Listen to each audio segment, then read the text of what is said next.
picture of what we have in our hands.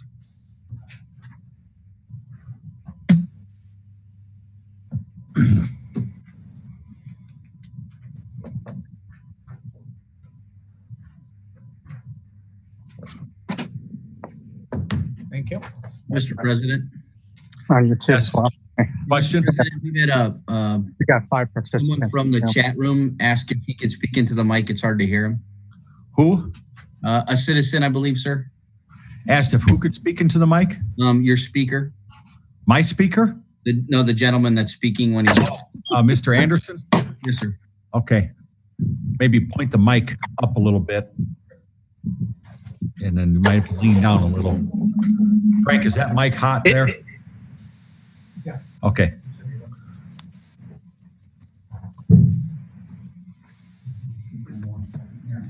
Thanks, Bill. No problem. And I apologize, I should have provided it via email, but I didn't get it all to you before the meeting to send it out. Okay.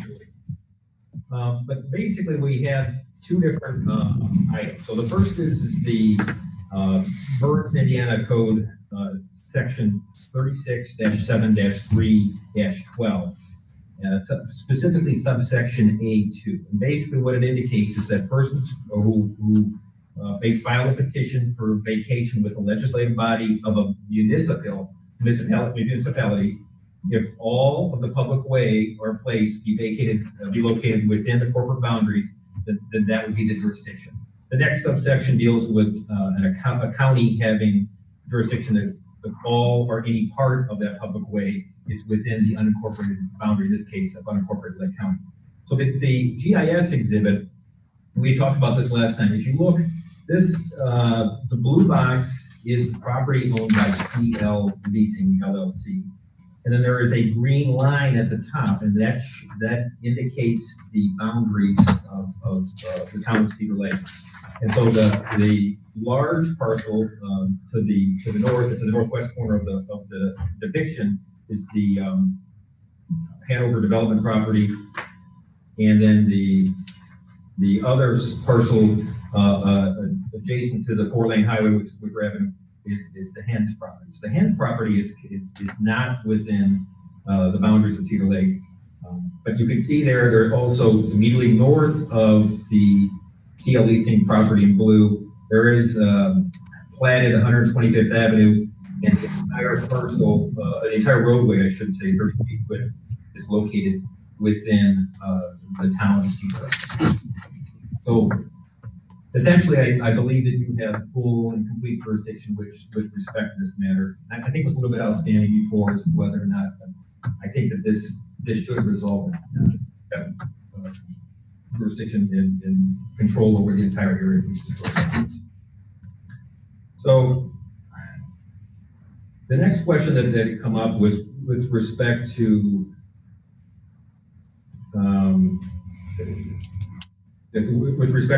having this vacation be in the form of a real estate transaction where payment might be made. And so, as I previously indicated, what vacated public way was entirely part of the property that that at one point in the future, in the past, had been part of a larger parcel to create the Cedar Gardens residential subdivision. So with respect to that,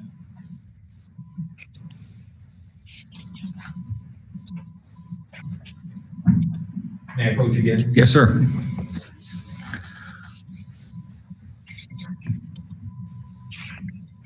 Jill is going to help you out there. Okay, so this is the original, a copy of the original plat of Cedar Garden. John, you got a picture? Yes, sir. Okay, thanks.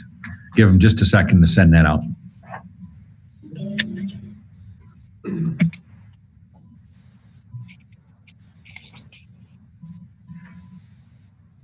So if you,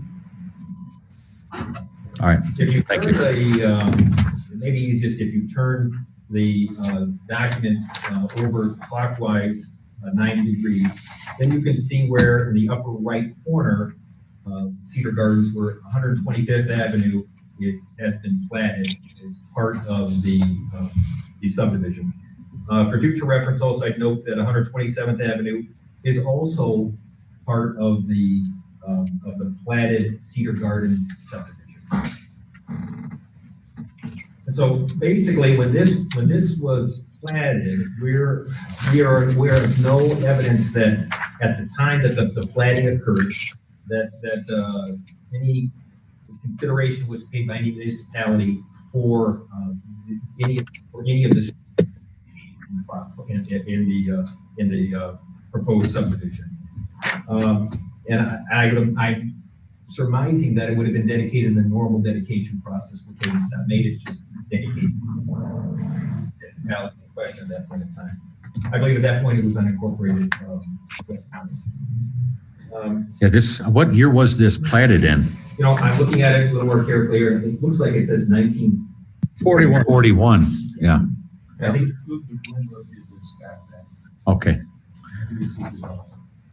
Yeah, so it looks like it was entered in for taxation in 1939. it does look like that. Yeah, this is old. And I would note that I believe it was the subdivision, or the area of the subdivision, at least part of it, most of it was annexed into the town of Cedar Lake in the 1970s. I believe that's the case. It sounds about right. We were incorporated until 1967. Came out, okay. Very good. So, and basically, so we believe no consideration was provided for the roadway in the first place, and we don't believe that the town has had to have heavy carrying costs on the property over these years as it's been in its unimproved state.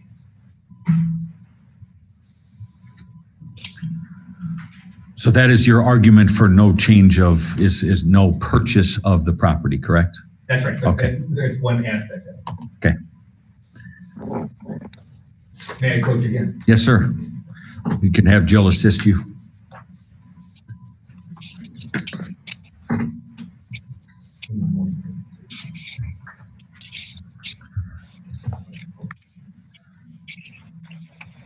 Thank you. Thank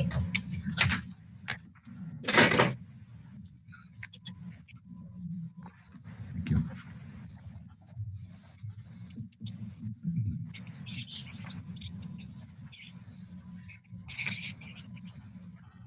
So I have two different exhibits, one of which is a GIS diagram showing the entire current version of current Cedar Garden subdivision. And as you'll see, there are certain carve-outs and cutaways, one of which is Coffin Business Park, where leasing is located. If you look, it's in the upper right corner. If you turn into a landscape mode, you can see that. The other document I provided was an ordinance number 10. Discussed this to some extent last, but we believe that this vacation is very similar to the property that was vacated via under ordinance number 1056. This property is near the T&J property, and actually you can see it in the lower right corner of the Cedar Garden subdivision. There is a, if you can look, it's a little difficult to tell, but there's a carve out there for the I need my glasses, T&J Consolidation. Yeah. Thank you. And then immediately south of there is the property that is owned currently by Luis Serrano, and that parcel there, when the 127th Avenue was vacated, immediately south of that parcel, it was then brought within the confines of Mr. Serrano's current parcel. So when we look at the ordinance number 1056, you'll also know that it's basically the exact same in width, and then the depth going back is the same distance west from Wicker Avenue, going all the way to platted, I think it's First Avenue, but basically that's where it would end there.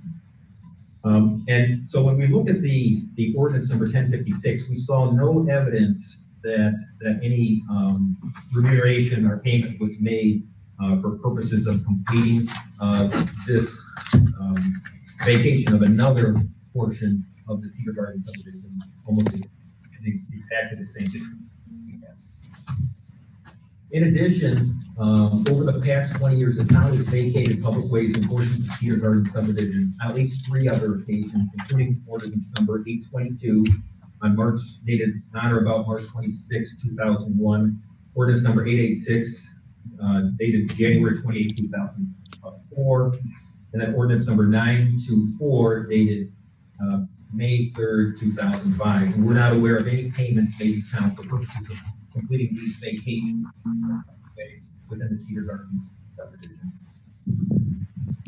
As a result, we request that the same vacation terms be applied to the parcel 100 ordinance number 1056 regarding 127th Avenue vacation, and that no payment be required to complete the proposed vacation. But of course, with real estate taxes accruing when the vacation occurs and then being paid following vacation.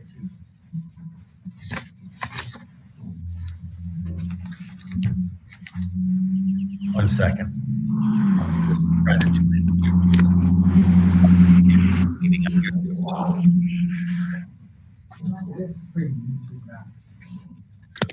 I just received a text from Mary Joan Dixon that it's not on YouTube.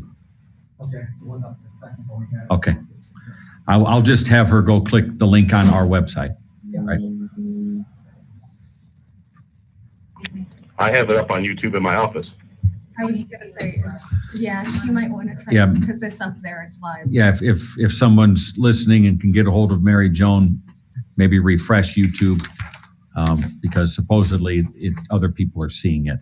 If you can't get it, go to our website, cedarlakein.org, and click on the link for the meeting, and it'll come up on Zoom. So Mark, are you proposing then just asking the town to vacate to 25 feet or the entire 50 feet or 30 feet? We're looking to do the 30 feet, and that's another aspect of what I'd like to discuss if I could. Yes, go ahead. I'm sorry for the interruption. Yep. May I approach? Yes, sir. Jill, you want to assist, please?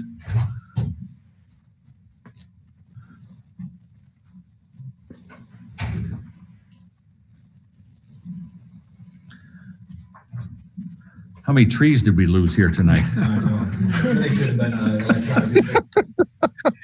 Jeez. The questions that came up with legal authority with respect to vacating an entire public way and having it go to one landowner. So I previously presented an email from Dan Holubowski of the Lake County Auditor's Mapping Department, and what his opinion was with respect to that. We have a situation where the entire roadway was from a parcel that was the Cedar Garden subdivision. And so the property should go back to that same subdivision and not to an area outside that subdivision. So what I've done is I provided 2 cases, one of which is the case of Jose versus Hunter. So if you look to page 8 of 10. Hopefully there's some highlighted language. That's the key provision. But essentially what's happening here is that the case, this is a 1913 case. For the record, I'll cite it. It's 103 Northeast 392. But basically what the court here is saying is that, in particular, moving halfway down the highlighted paragraph, that some of the authorities indicate that there are general statements to the effect that abutting landowners of the street or of the street. Such statements, though, are too broad in general. And so what the court is saying in this case is that you need to look beyond that. You need to look to the proof and go further to determine how the roadway came into existence in the first place.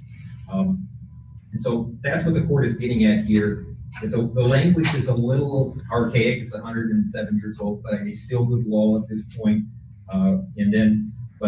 But that's essentially what's being said there. The second case I provided, because this is old law. There's nothing about that, and there's not a lot of cases that are dealing with this in the last 75 years. There's also a case that I provided. It's the Ober-Hellman v. Allen case, and that case is 1915. 1950s. Okay. Yeah. Stepped up a couple years. Modern law. This is not. This is persuasive. This is merely evidence of what others have done with certain similar the case site for this is 7 Ohio Appeals or APG. The Court of Appeals.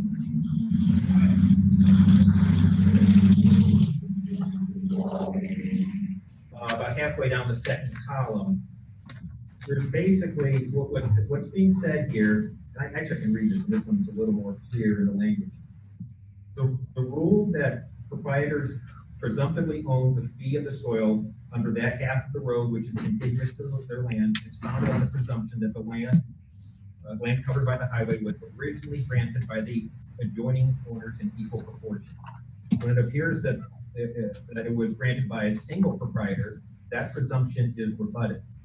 And so basically what that's saying is that it's not definitive, and that it is a up to the center line in the case where one landowner, predecessor in interest to CL Leasing and the creator of Cedar Gardens, property to create that marketplace.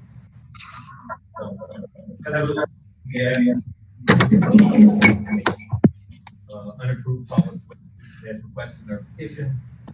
I think we're fine with the petition that Attorney Austin put, the ordinance that Attorney Austin put together. The only question would be with respect to having a full vacation in favor of CL Leasing LLC. Okay. Thank you, Mr. Anderson. Very good. Before we entertain a motion, is there any questions for Mr. Anderson or Mr. Ravens on this? I asked the question earlier, are they asking for 15 feet or 30 feet? Now I understand based on his 30 exhibits, it's the entire road. So there's a question that I have. It's intended by the state of Indiana to improve US 41. I believe within the next 2 or 3 years that there will be improvements and there will probably be some right-of-way acquisition of this parcel. Is it the intention of Cedar Lake Leasing to donate that right-of-way to the state of Indiana? Okay. Another thing would be... what was their answer? His answer was yes, Bob. Okay. Another thing would be, what is the kind of big picture plan that you have laid out, Mr. Ravens? And if you want to come up and speak in the microphone so people can hear you. Yeah, as mentioned, the last time, part of it is a safety concern. We have in the afternoon when all of our trucks come back, FedEx or somebody else that delivers late. Most of our deliveries come early. They look at it. They can't see any way they possibly could turn around because there's vehicles everywhere. So we've had them pull along the highway on 41, drop tailgates, and start unloading, and or try to back in, which is just a bad situation. And that, so the other part is that our business up until this point we're growing at 20%, and we have 2 big projects coming in the back half of the year. So we were looking at 30% growth again this year, and we got 5 more vehicles coming. And basically, at some point, I'm going to have to join the 2 buildings together if we're going to stay there and have enough room to operate. The problem is that piece right there is the only area where trucks have to be able to back up, turn around. If I can pick up the 30 feet, I can create a truck turnaround and still maintain parking, and also make a wider area for our trucks to back into the shop without hitting the building and the other stuff that goes on. So it's just being able to blow it up and expand it a little bit. But we're at a point right now where we got to either figure out how to make it work, or I'm going to have to do satellite facilities in other areas, and try to spread the workload or people out. How many people do you employ there? We're right now at 48 or 49. So you're probably right with Strachan Van Til is probably the largest private employer within the town limits of Cedar Lake. I don't know that. Yeah, you've got to be right there. We had proposed, I believe it was last year, I think when you were here, about kind of some sort of an agreement that you could use the right of way. What was the objection to that? Are you using it already? It was actually being used even before I purchased the property. Okay. There was the back half, and we continue to use that. So on the Hanover development piece, we're using that right now as parking. I'm sorry, say that again. So about last year, we proposed that. Oh, what was my argument? Yeah, why would you not want to do the improvements on it? You know, if we have an agreement. There was a couple things. I mean, one, it wasn't a cost thing. You know, one was, I have to build it to standard, and it has to be tore out. And two, if I'm going to spend, a couple $100,000 or more to put in, that's really like to own it. And three, That makes sense. And I've seen this happen with family. When I go to sell the property at some point, if I do decide to do that, is, the lease didn't get passed on to the next buyer. And, is whoever's going to purchase that property is going to want to buy something, because they're going to think that part of their parking lot isn't their parking lot. So future concerns more than anything. In the immediate, it would be perfectly fine. It's just that if I'm going to invest that kind of money, then I'm starting to look outside the box and saying, I'm better off to start a project somewhere else. Right. Okay. If I'm going to spend that kind of money now. So when you start your next phase of expansions, is some of it going to include building improvements as well as parking lot improvements? And so those building improvements will be in front of our plan commission then for consideration? Yeah. Okay. Or whatever you guys require. Yeah. I believe. Subdivision that ends this parcel for that parcel for purposes of your land use approval, zoning's got to be verified. 1 second. Dave is saying for the record that there's have to be a re-subdivision that would append this parcel to the new parcel. And verified as accurate and correct, if not, rezone, reuse is proposed. Zoning would have to be rechecked for accuracy. If not, then it would have to be After the vacation. rezoned. Well, it could be also contingent. I got you. You could make an action here tonight contingent upon these things occurring for the vacation. Dave said we can make an action here tonight that would be contingent upon the rezoning occurring and the subdivision occurring prior to the vacation being reported, correct? But I don't think, Mr. Austrian and Mr. President, I don't think that we did that with Burrell's property. Well, we did 10 get years ago. if you read this in section 3, we have a utility Oh, easement. did we? So we still maintained access to it. I got you. There was still so that's where the 1056 isn't all apples and apples. If I could interject, whoever Go ahead, makes the Bob. motion, I would like it to include the donation of right-of-way for the widening of 41 in 2022 when that happens. Because usually, like with Burrell's, I voted against that, and I normally vote against vacations, but I will vote for this if that is included in the motion. Yeah, Bob, I agree. Bob, I would agree with you. And quite honestly, I have 3 points. I'd like to see CL vending staying in our town to grow. By growing, they pay more taxes. They're a business. They're in the 3% pay column. B, if we vacate it, he'll be paying taxes on the property that he will acquire. Not to mention the improvements that he'll make will be his and his alone. And then lastly, I think promoting businesses along the US 41 corridor are logical. And I believe that between T&J and the new insurance company and his facility within probably the next decade, most of those homes there are likely to be eyed for commercial development. So it makes a lot of sense, not to mention a 30-foot road ingress egress out on the US 41 doesn't really do a lot for anybody. So with that being stated, Mr. President, I would like to make a motion in favor of the Ravens Public Way vacation contingent on the right-of-way of US 41, as well as the proper plan commission steps that need to be taken. Dave, would you like to interject what those steps are, just so we can make the record clear, and then you can concur, John? Fair enough. That the town zoning and planning requirements are fulfilled in that for the probation of the ordinance. Do we feel as though that could happen within a time frame that allows them to get this thing rolling with construction? Somebody needs to repeat what Dave said. I couldn't hear him. I will, Bob. Can you just say that one more time so I can repeat it? And just hold on 1 second, John. My recommendation about language for a condition would be that the town zoning and planning requirements be met before the recordation of the vacation ordinance occurs. What will happen practically is that the vacation will occur simultaneously with the re-subdivision plan. So Bob, it would be that the town zoning and plating requirements are met prior to the recordation of the ordinance. So that would be the condition. That would be also a part of John's motion. Do you concur with that? I do concur to make that the second contingency on the vacation. Okay, do we have a second to Mr. Foreman's motion? I'll second.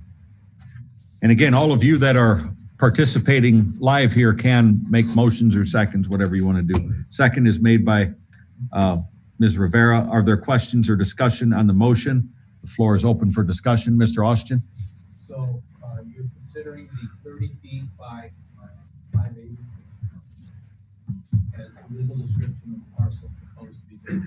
That's what's understood. That's correct, You just to concur? his west property line. Yeah, I want to make sure because of the need for the exhibit to be accurate Okay.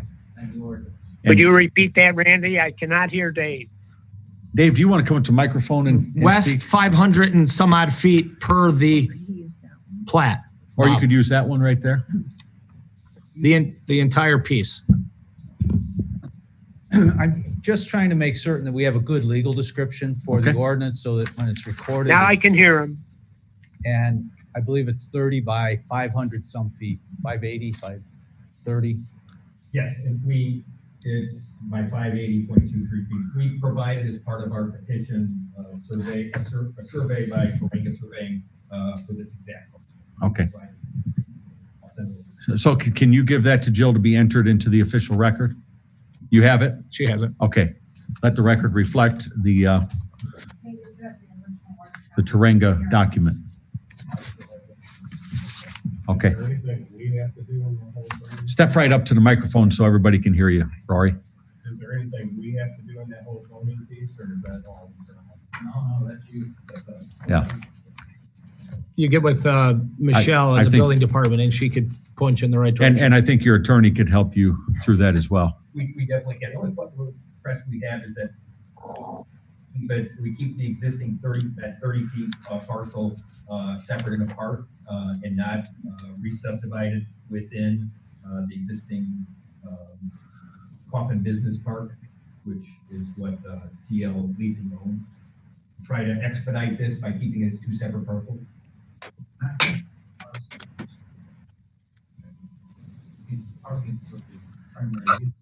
Dave is arguing that it's not two separate parcel uses. Okay. We can take care of it. That's fine. This is normal. No objection. What we're talking about is Okay. normal for a Thank you, business. Mr. Anderson. Yeah, it Thank makes you. more sense to keep it all, That's fine. quite honestly. Anyone on the remote have any questions or discussion for any part of this motion and second that was made with contingencies? Oh, there's a little delay, so I wanted to let them answer. No, I'm good. All good, Randy. Okay, thank you. Ralph, go ahead. Yeah, I had a comment that I wanted to make. Yes, sir, go ahead. The reason I was questioning quite a bit was that I seen an advantage for the town. We are in the process of trying to clean the lake. We are in the process of trying to raise some money in that. And I was planning on taking the money that we could get from this piece of property, whether it be putting a sign on it, whether it be selling it or that, and putting that money towards our eco restoration is where I was coming from. That I seen something that could be a benefit for the town in a way that we could piggyback on a project for you to help you, increase your business. It wasn't that I was against you in any way at all. I was. So one of the positives, if Mr. Ravens makes improvements on this property, and let's say that it's $200,000 of improvements, that creates increment, and that increment goes into our TIF district. Yeah. And that tax increment money can then be used to invest in things that you're talking about. So if there's $200,000 or $1 million of improvement, we capture that as a town 100%, and we can then use it for those projects that you talk about. Yeah. That's right. I just wanted him to make sure that he knew where I was coming from. No, that's legit. I Val. was trying to, come up with some improvements for the town, which, Roy, I know you're on board with us. And that's so it's. Yeah, and to me, this is what we would do if we were trying to attract Mr. Raven's business to Cedar Lake. We would probably negotiate some sort of economic development agreement. So this, to me, given that you're a very large employer, a significant taxpayer, and your goal is to increase your business and create even a better tax base for our community and a more thriving business for yourself and hopefully more employees, this seems like an economic development package to me as part of how I would consider it, how I think of it is it's not as much giving something away as it is an investment in our future as a community. So. What ahead, area does he cover with Cedar Lake vending? How far does he go? North, south, east, and west? I've seen his trucks in the northwest suburbs. Yeah, we're up in Wheeling, north of Chicago. We're all the way out in Elgin. Far south is Kankakee, Wilmington areas over there. Right now, we're currently down all the way to Monticello, Michigan City, Knox. So we're picking up a big piece of business in Lafayette and Indianapolis. Awesome. Wow. Well, congratulations. Sounds great. Yes. Yeah. Congratulations. That's just awesome. Any other questions or discussion? A roll call vote.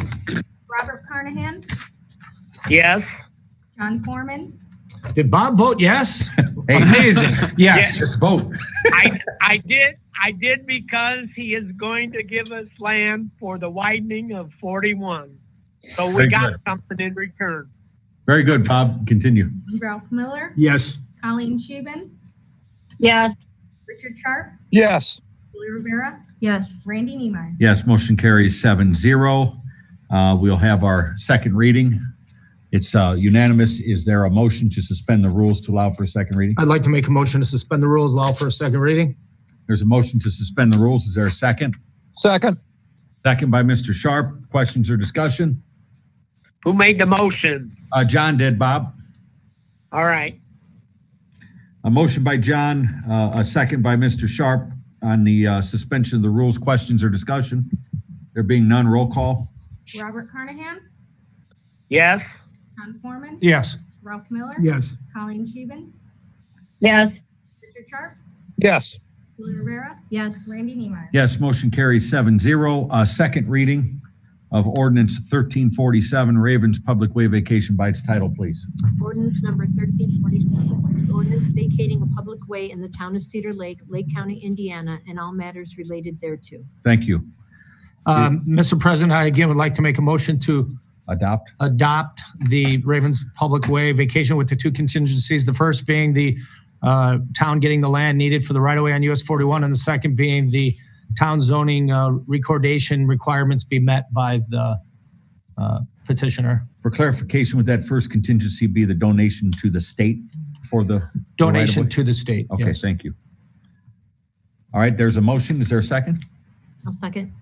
Second, we have a motion with contingencies and a second. Any questions or discussion? Who seconded it? Julie? Julie seconded it, Bob. The ordinance All right. needs to be revised. So what Dave said is that the ordinance presented needs to be revised to reflect the discussions here tonight. Conditions. Very good. Does that mean that we would be considering another? Okay. So it's just making some language changes based upon what we're adopting. There was a specimen ordinance. Got it. Thank you. Now we've got it. Got it. Okay. Any other questions or discussion? Roll call.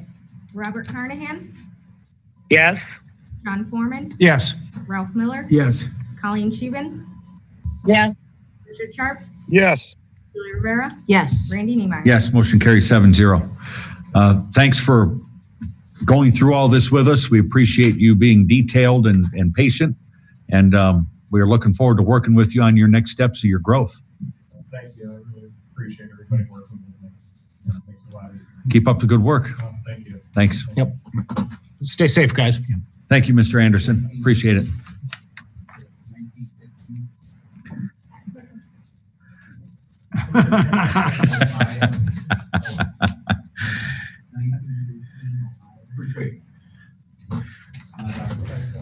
And yes, thank you for the legal history lesson here tonight. Yes, very good. Yep. Thanks. You guys take care. Next item is ordinance 1349, job description amendment. The first reading was on March 17th, 2020. Ms. Rivera, would you read its second reading by its title only, please? Ordinance number 1349, an ordinance amending town ordinance number 1150, being an ordinance establishing job employment description for the town employees of the town of Cedar Lake, repealing all ordinances and town code sections or portions thereof in conflict herewith, including town ordinance number 1243 and all matters related hereto. Amending the schedule of job descriptions for the town fire department, job positions including the descriptions for same, repealing all ordinance and town code sections or portions thereof in conflict herewith and all matters related thereto. Thank you. This is the second reading of ordinance number 1349. Ms. Murr, if you would, a brief description again. Mr. President, this is updating and adding the deputy fire chief position. David had a chance to review it, and the update to the ordinance was made, and it's what is included for your consideration this evening. Thank you. Is there Could a you motion? repeat that, Randy? Jill, couldn't if you hear can step Jill up to the mic, please. Bob, she basically said to update the deputy fire chief position within the ordinance. So Bob, you weren't at our last meeting. We had a public safety committee meeting, and part of what came out of that was a report to the council on changing the organization of the fire department a little bit to, like the police department has a deputy chief. Right now, the deputy chief of the fire department is a volunteer position. So what we're doing is flipping that and making the deputy chief a full-time salary position, just like the police department. So that's the change. And is there money within their budget to pay for this? Yes. Okay. Okay, is there a motion on ordinance 1349 to adopt? I'd like to make a motion to adopt ordinance 1349. Thank you. Motion by Mr. Foreman. I'll second. Second. Second by Mr. Miller. Nice try, Rick, but that delay hurt you that time. I know. Any other questions or discussion on the motion? Roll call vote, please. Robert Carnahan, Yes. John Foreman, Yes. Ralph Miller, Colleen Scheeben, Yes. Richard Sharpe, Yes. Julie Rivera, Yes. Randy Niemeyer. Yes, motion carries 7-0. Next, we have ordinance number 1350 is the 2020 salary ordinance amendment. The first reading was March 17, 2020. Ms. Rivera, by its title only, please. And then Ms. Murr, explanation.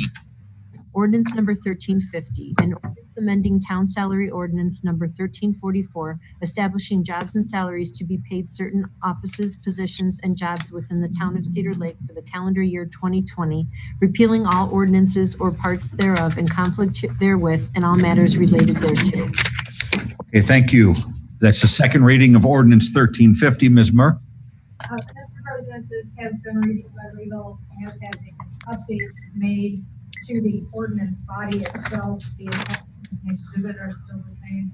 This is for your updates to the fire department, which include the job description you just approved, adding that position, removing the hourly salaries on the fire department because they are salaried positions. So updating that on your salary ordinance. This also includes the updates to the police department. That were recommended at the last meeting. Okay, so if you weren't at the last meeting or didn't hear what was discussed, this came out of a public safety committee meeting as well. And this would, within Bill's budget, the police chief's budget, allow for, I believe it was a $3,000 raise for each officer of the police department and forego the funding for an additional officer. Bill, you're still good with this, Bill? Yes, sir. If I could make one recommendation, changing the primary election date to June 2nd while we have this. And if we amend the holiday schedule to the current ordinance to include changing the holiday from May 2nd or May 5th to June 2nd. So that way we don't have to re-amend the ordinance in our next meeting. Just add that to a motion. Add that to your motion. Okay, Okay, so make that an addendum to a motion, whoever makes it. So, very good.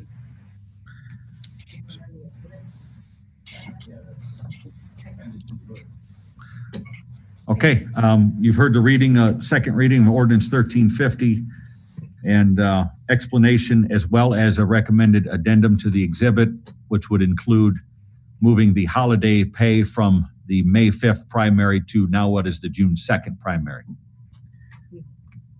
Is there a motion? I would like to make a motion for ordinance 1350, 2020 salary ordinance amendment for adoption, make a motion to adopt with the change that Jill mentioned from the May 5th primary to the June date that she recalled. Okay, thank you. There's a motion by Mr. Foreman. Is there a second? I'll second. I'll second. I'll give it to We gotta Colleen do this since she's got a delay. We got to get everybody on the record. Second was by Ms. Sheben. Are there questions or discussion on the motion? Yes. Go ahead, Bob. Is there, are we still going to shut the town hall down on May 3rd? And did we switch it to June 2nd since our primary's in June? Yeah, that's what we made the contingency on, Bob.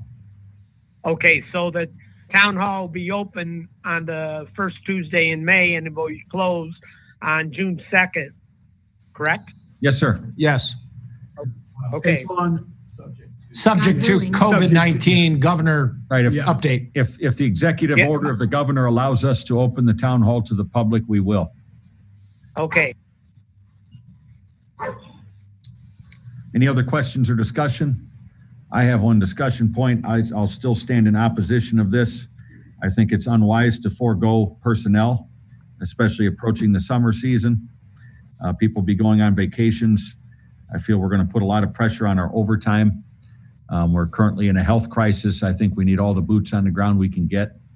And so that will remain my opposition. We're working through a financial analysis process that would give us a long-term plan on how to not just give a raise, but to sustain competitive wages for a long period of time. And right now there's a lot of uncertainty in tax collections that we could be delayed a couple of months, as well as looking forward, we could see some negative reassessments here if this is a prolonged shutdown of our economy. So I would like to do that, see us do all of that homework before we approve any kind of changes in our salaries to make sure that we change salaries with a long-term plan rather than a short-term hit. We've done the short-term stuff before and we can never sustain it.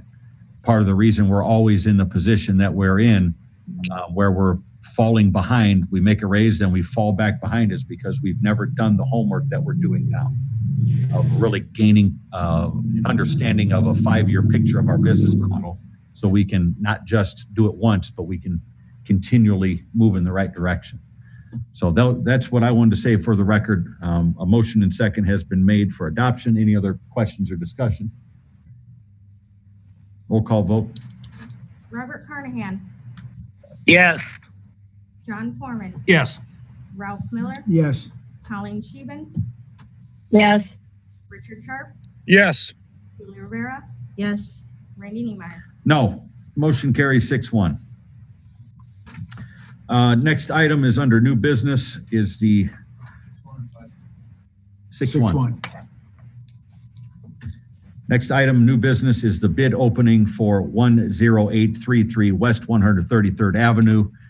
For reference, that is the old Liberty / JoJo's restaurant, a parcel that is owned by the town. I have a sealed bid in hand. Everyone can see that it is a sealed envelope, has not been opened. Okay? Like a magician. Yes. I feel like I'm on the Oscars. Yeah. Don't read the wrong Sealed name. envelope. Yeah.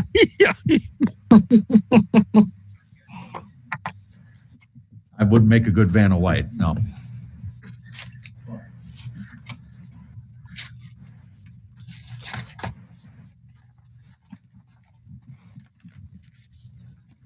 Or like Johnny Carson would do, blow into the envelope. No, open up. Yeah. Okay, bid form is for sale of real property, town of Cedar Lake, Lake County, Indiana. Bidder name is Industrial Drive Properties LLC. Richard Charles Teal Jr. is member and George Rangel member. The bid amount for this is $71,953 even. Mr. Austin, I will hand you these documents. You make sure that they are all in order. That's the only bid we received? Jill? Yes. Yes, Bob. Okay, thank you.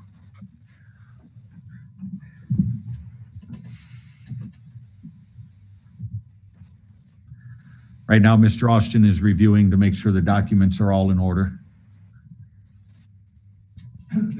Okay, thank you. Want to pass that down? So we received one bid on this property. What is the council's pleasure on the bid as submitted of $71,953.00? Was that within the scope of the appraisals? Appraisals. That's, I see. Like 20,000 higher, around 90,000? I think so. I don't have the Gotcha. It's in the ballpark. Mr. President. They recommended taking this under advisement. And what Mr. Austin recommended taking this under advisement and Share the appraisal with you all, and you can consider whether this is sufficient bid or not. okay. There's a recommendation from the attorney to take this under advisement.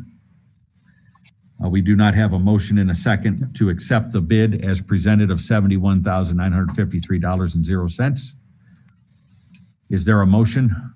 Can I make a motion to take this under advisement? There's a motion by Mr. Miller for taking this under advisement, which would effectively defer this for future consideration. Second. I'll second. There's a second by Mr. Sharpe. Are there questions or discussion? Discussion point I have is I would like to see us move forward with this because we've had this on the market for a long time. Yeah, and the 71 seems, And, it's not that big of a parcel when you really get down to it and put a building on it. and, So I think it sounds, and some of the within offers reason. that we had when we had it on the market before listed were not even half of what's here.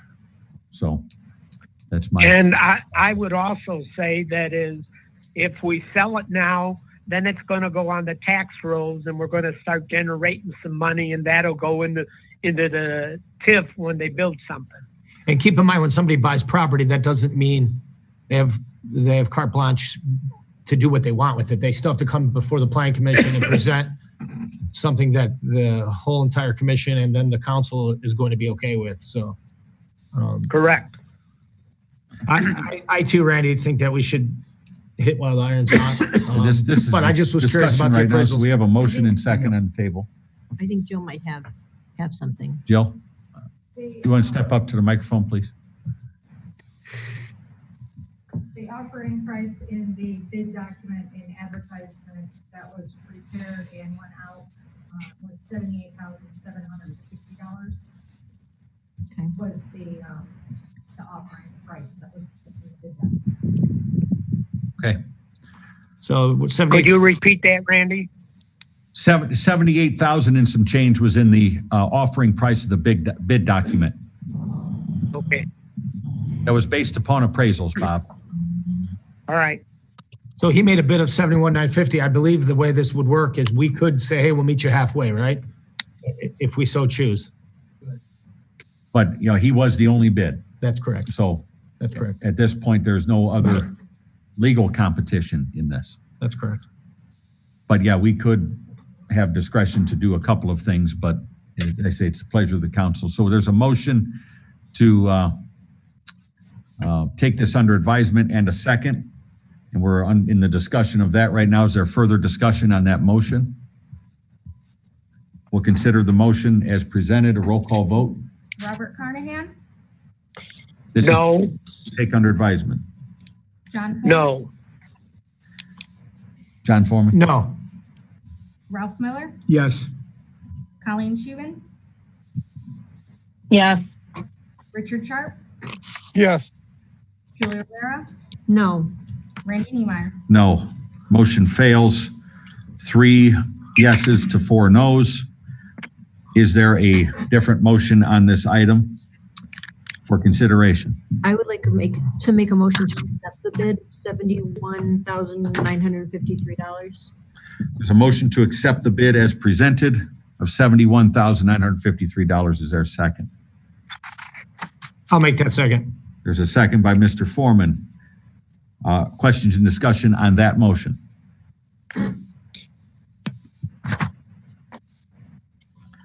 Roll call vote, please. Robert Carnahan, yes, John Foreman, Yes. Ralph Miller, No. Colleen Scheven, no, Richard Sharpe, Yes. Julia Rivera, Yes. Randy Niemeyer. Yes, motion carries 5-2. The bid of $71,953 has been awarded to Industrial Drive Properties LLC.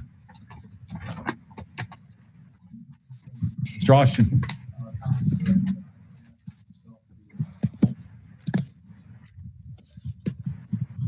I will do a simple voice vote on that.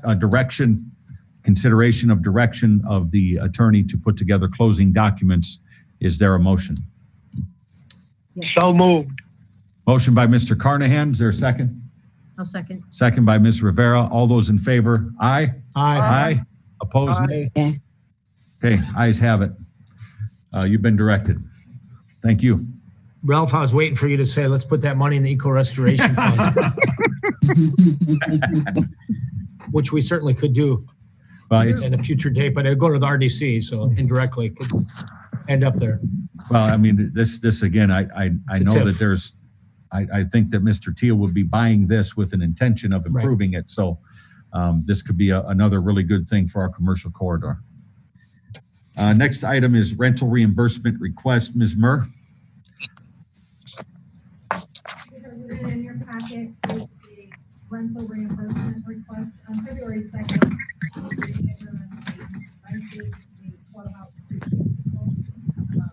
Mr. Grady refunded his rental, who was the second party, and was able to rent another location. However, he has requested a reimbursement of the difference in fees from the 2 locations. So he's requesting $119.75. Oh, this is a new one. Yeah, so essentially the place was double booked. He had to book a different place and he's wanting us to cover the difference in cost. That's his. And it was our fault? How did the the double double booking happen, Joe? It was an oversight on our part. It was a clerical error, Bob. Clerical error, one of the You said $119, but this comes form is requesting 200. That's We the have already difference. reimbursed $8,000, $75 rental, Oh, and okay. the sales tax. Makes sense. So this would be the net after what we reimbursed him already? Okay. Did he give us a bill from the other place? We received a receipt. Okay. And that was from the Knights of Columbus, correct? Correct, That they went? yes. And if you approve this, I would need to know what fund you would like me to pay out of. It is a unique request. How much notice did he have that it was double booked? That He showed night. up there and someone else was there. Oh, well, Chief Fisher actually.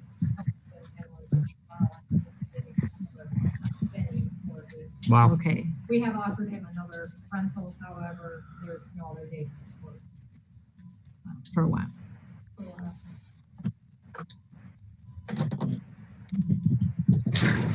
You've heard the presentation of the rental reimbursement request. What was that number again? $119.75. And we would also have to identify what fund we would want to take it out of. Jen, any ideas?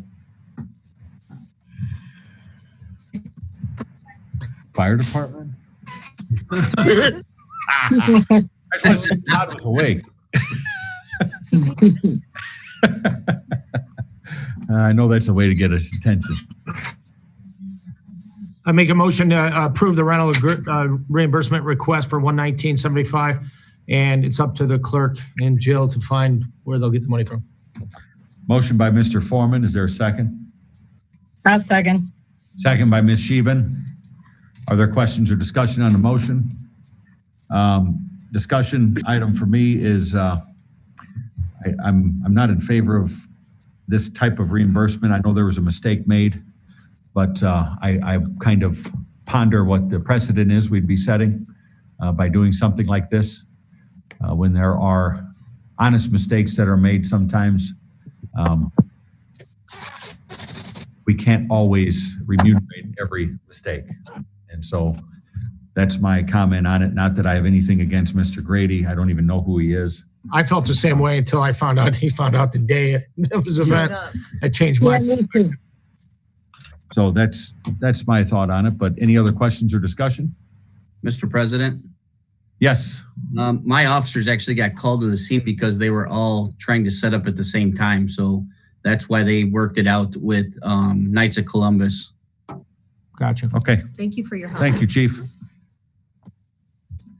Any other questions or discussion? Roll call. Robert Carnahan, Yes. John Foreman, Yes. Ralph Miller, Yes. Colleen Scheeben, Yes. Richard Sharpe, No. Julie Rivera, Yes. Randy Niemeyer. No. Motion carries 5-2 to reimburse him $119.75 with a fund to be determined by the clerk treasurer. Item 3 is discuss operations during the COVID-19 emergency and all matters related thereto. Ms. Murr. Council, we've been having numerous discussions on various aspects of how we're operating, included and distributed to you before the meeting was an update on those steps. Is she by that mic? I am. Can you hear me? Barely. Jill, you really have to speak into it. Project from the diaphragm. Yes. Okay, is that better? There you go. That's better. Oh, goodness. Anyway, updates. Our spring soccer, we have canceled spring soccer. There was no way to continue the program and not bring gatherings of groups of 20 plus or more together. Refunds will be issued on that. Jen and her office will have time to individually enter each one of those reimbursements. We had received some sponsorships. Those as well will be refunded because they were specific for this program. Parks, while parks are closed, Public Works had also had to take off and discourage people from using our park equipment. One of the things we will be monitoring is the beach. With the weather getting warmer, the other day, Jen and I both noticed we had about 12 cars in the back parking lot. While everyone did seem to practice social distancing, we want to ensure we could leave areas open for the public to still get out and maintain safety. The clubhouse, all rentals at this time are canceled, we're not taking any new ones. All rentals through April 30th have been canceled. Refunds have been issued, or a couple have changed to later in the month. We're monitoring this and providing an update at your next meeting as we continue and use the building for other avenues right now. Dog tags, originally we had requested an extension on that increase of fees from April 30th. I'd like to extend that to May 29th right now, so that's being closed, making sure they get the documentation they need for that. It's going to make up about $600. Why don't you kick it to July 1, just to be safe? If that's your recommendation, we can do that. Staffing, we have gone with all clerical staff in all departments. Town hall, the treasurer, police, fire, and public works to working every other day. The opposite day you work remotely. So far it seems to be working. It's a little different, but updating some processes and different ways of communicating, such as tonight's meeting. Election day, we did address that already. The plan commission meeting, work session scheduled for tomorrow was canceled. The Board of Zoning Appeals meeting scheduled for Thursday was canceled. All of the petitioners were quite thankful that the meeting was canceled. We will continue to monitor these as we move forward. Public access to public works still continues to be closed. Garbage and recycling, as mentioned by Mark Sharpe on March 30th, Jimmy Tro from our public services had reached out. The microphone just cut out. Microphone just cut out. 1 second. Dead battery.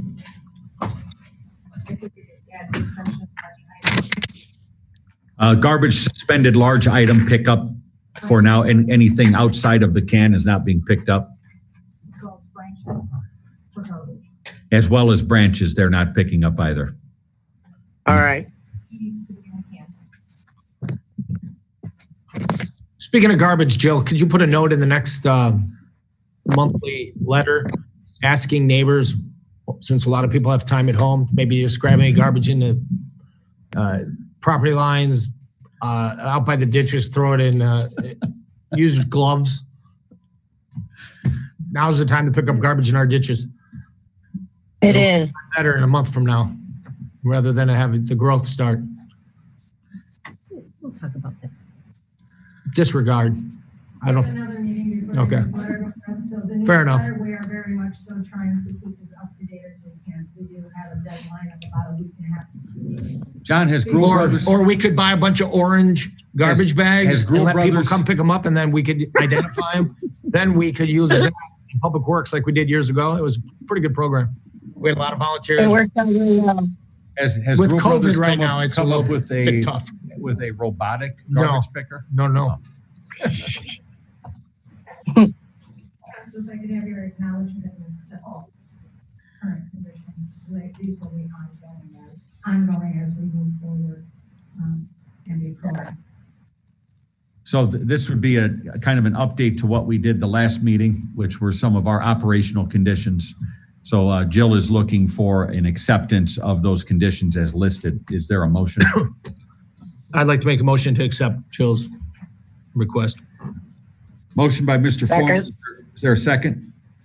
Second. Second by Mr. Carnahan. Questions or discussion? Roll call. Robert Carnahan. Yes. John Foreman. Yes. Ralph Miller. Yes. Colleen Scheven. Yes. Richard Sharpe. Yes. Julia Rivera. Yes. Randy Niemeyer. Yes, motion carries 7-0. Item 4 is Fire Department Training Reimbursement Agreement, Fahey and Smith. Ms. Murr. Mr. President, Mr. Fahey Smith will be starting with the fire department next week. His paperwork is currently processing. He was approved infers for the 77 fund.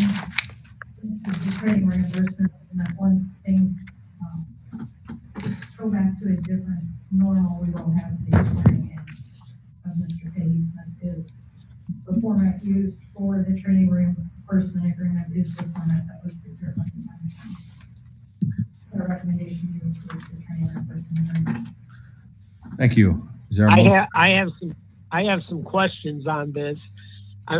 I'm in favor of the motion, but I would like clarification on the $3,500 payable within 5 years, and then there was another one that said $10,000 payable within 5 years, and then there was something about 8%. If I could have that clarified.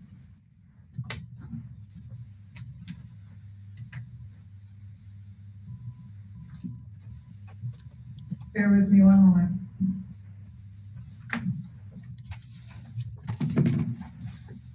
The $10,000 is the greater of the actual expenses incurred by the town, including salary expenses, uniform, school, training and equipment, and any other expenses incurred by the town, or the sum of $10,000 as agreed upon as liquidated damages for training or equipment in the event that said applicant terminates their employment with the town within the first 60 months, 5 years, as a firefighter, EMT, or paramedic.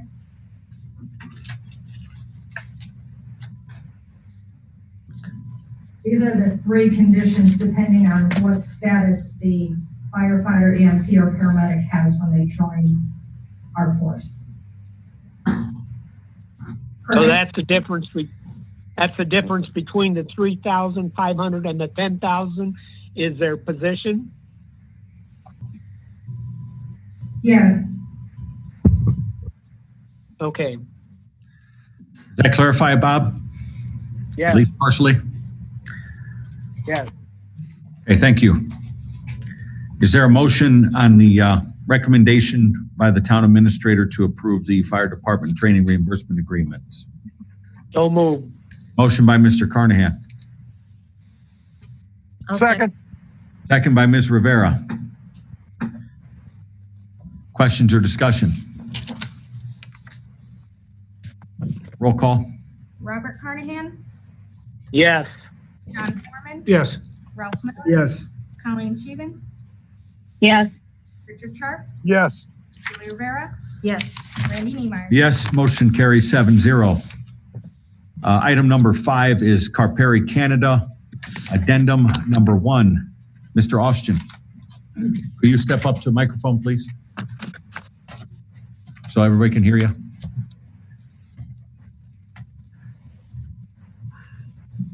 Can you all hear me? Rick? You sounded better when you pushed that other mic towards you. Not at that mic, Bob. This document and this request is from Sharpe Canada to extend the time periods for the due diligence activities.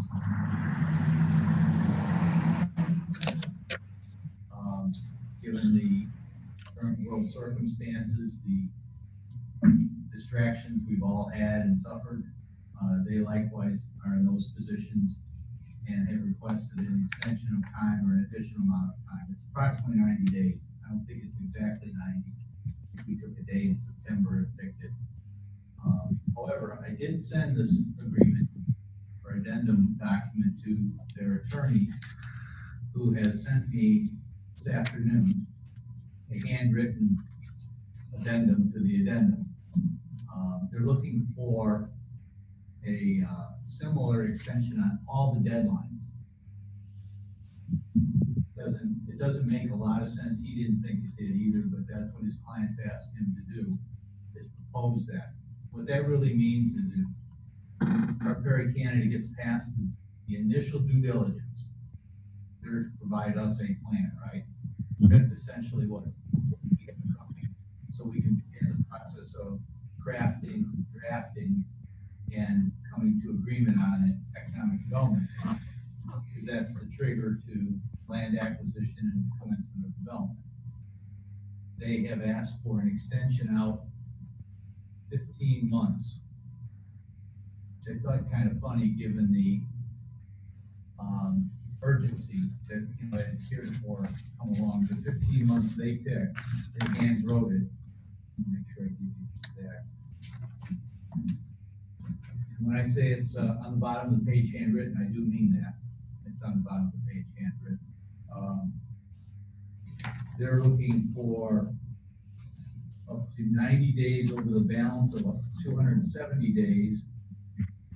And the extension of the option term would be for time for a period of 15 months from the above date. So we've added some time. I haven't computed it, but I think it's about half a year approximately. I know you and I have talked about this, and you're in dialogue with the appropriate representatives. Maybe you can shed a little more light. I got this afternoon literally. So this past week on Friday, I had a conversation with the CEO of this company, John Zhang. And John and I talked a little bit about some of these delays that we're all experiencing, some of the economic uncertainty, and the need for some of that patience in what we're doing to get where we want to go. So they're still 100% on board with this. I explained to them that we do want to see a work product before we move forward with any sort of purchase agreement. So right now it's still just that option agreement Gotcha. that you know, gives them the ability to control the land, but we own it. Right. And so the reason they want some of these extensions is obviously we're asking for a pretty extensive product that right now, the type of product that we're looking for from them is not as easy to formulate because some of their business partners are pretty, they've been affected by the global economic slowdown. Sure. So it's just a matter of taking the time to really formulate things the way that we want them formulated, a detailed business model. And to get to those details, we need to get to the other side of this COVID-19 crisis and see where the economy kind of balances out in order to do that. And that's kind of the gist of their ask. It is, and that's what the attorney and I actually talked about. The reality of the addendum is that it extends the due diligence time on front end that we all need to have. So the real substantive discussion can take place for economic development agreement formation purposes thereafter. Mm-hmm. So it really is inconsequential on the backside. If they don't make the front side, we're done. Yeah, that's it. Or they renegotiate. Right. You know, Right. That's the story. So Okay. my recommendation is that allow the first addendum to be executed subject to clarification of those back end timelines. Sounds good. Yep. Yeah, that makes sense. And if the public commenter earlier, Mary Joan Dixon, had a question about this, if you didn't hear the reply about what is Carperry Canada, again, it's a development company out of Vancouver, British Columbia. They build agriculturally based business parks that process agricultural goods to be sold on the global market. And this addendum was just described as just an extension of our land option agreement with them. Any other? May I suggest a motion second for that, please? Yep.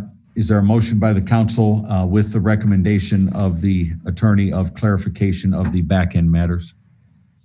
So moved. Motion by Ms. Rivera, Second. second by Mr. Miller. Are there questions or discussion? President, Mr. Austin. will that include the authorization by council president to execute the test? Concur? Yes, I'll concur. Yes. We have concurrence. Any other questions or discussion? Roll call vote. Robert Carnahan, No. John Foreman, Yes. Ralph Miller. Yes. Colleen Scheeben, yes, Richard Sharpe, Yes. Julie Rivera, Yes. Randy Niemeyer. Yes, motion carries 6-1. Thank you. President, with regard to the option parcel, may I address a couple of other open items? Yes, sir. I spoke at length with the tenant farmer this week, who has, with his brother, farmed our land for the time period in 2000. They had out the farm tenancy this year. I suggested to them that it was probable they would be authorized and contracted with. As you recall, and I was reminded there's a meeting tonight. I will present this. My suggestion is that based on the time period being set back for the good due diligence by Cedar, Canada, that you consider entering into a lease agreement with Bennett Farm. Question is, since we have a option agreement on the land that essentially gives control of the land to another party, can we enter into this lease agreement? In my opinion, yes. And I've shared that with Cedar's attorney. And what is his view on that? He has no objection. Okay, given the timelines, we're not going to see anything substantial really until And the rate, after harvest season anyways. and the rate is the same as it has been in the past? Okay. It was a request for crop damage recovery in the event that the crop damage. And if Cedar's due diligence includes or requires soil graft or utility assessments, the cost of the crop that's planted, there's some crop damage involved. My suggestion would be that be a Cedar's item, as part of the individual, and then putting together their due diligence for the concept of an agricultural industrial park, tearing up 114 acres to figure it out. Yeah, It won't happen. they had talked about, their team of people coming out, their development experts, and doing some soil tests, samples. soil borings, so they can figure out what types of buildings can be built, what types of footings are needed, what can be sustained on the land. But it didn't seem like it was going to be too terribly invasive. A lot of it was going to be survey work, staking things out, trying to get a computer model of the property. Yeah, what is the amount that we make by leasing that land? So, 150 acres. Okay. So, And it's my recollection, 750 Yeah. acres cash rent twice a year. okay. We'll get a May payment, we'll get a November payment. I think those are reasonable requests by the Huseman family. $17,100 approximately. It's not a lot, but it's not insubstantial. It would just be a shame to have the crop damage be greater than 17,100. So this item will be added as number 6 on the agenda, consideration of the farm lease to the Huseman family farm. I'd like to say move forward with the agreement. Then also, Ralph, here's another good time to John, take that farmland and put it in the eco restoration fund. I believe that money's already going there, isn't it? I thought we had voted on that. No, that's no, we put some money in from the seeded money. seeded money. I'm gonna have one more recommendation that might cost that money. Oh, Before we get to the end of this spending spree. Okay, so farm lease, Huseman family farm, is there a motion to go forward with that as presented by the attorney? So moved. Motion by Mr. Miller, is there a second? 5 seconds. Second by Ms. Sheben. Questions or discussion? Mr. President, So that's to continue the lease. Yes, that's to lease it to them for one more year while we're still working through the due diligence on the economic development. can you Okay, thank you. amend the motion to include having the attorney draft the document authorizing you to sign it and the court treasurer to amend? Would the Yes. would Ralph and Colleen care to allow for the motion to be amended to include the drafting of the farm lease as well as the authorization of the town council president to sign with the clerk treasurer to attest? Yes. Concurrence by Mr. Miller. Sheben? Yes. Okay, thank you.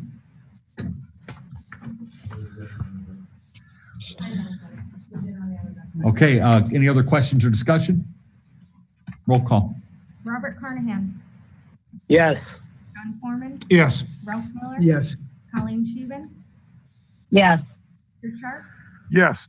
Peter Rivera, Yes. Randy Niemeyer. Yes, motion carries 7-0. You're still up there, so you have more on your mind. Thank you. John and I talked about this before the meeting tonight.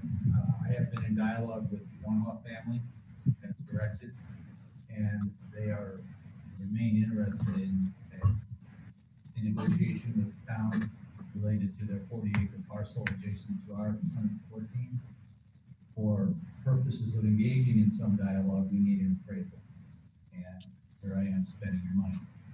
But we have nothing but a guess for private discussions without an appraisal. So my recommendation to you, if you're serious about the 40 acres as it pertains to the totality of planning going on here, that we get to appraisals. I'd like to. I will add that to the agenda. If you Number would, yeah. 7, consideration of appraisal. Would you tell me what he said? I barely heard him. Sure, Bob.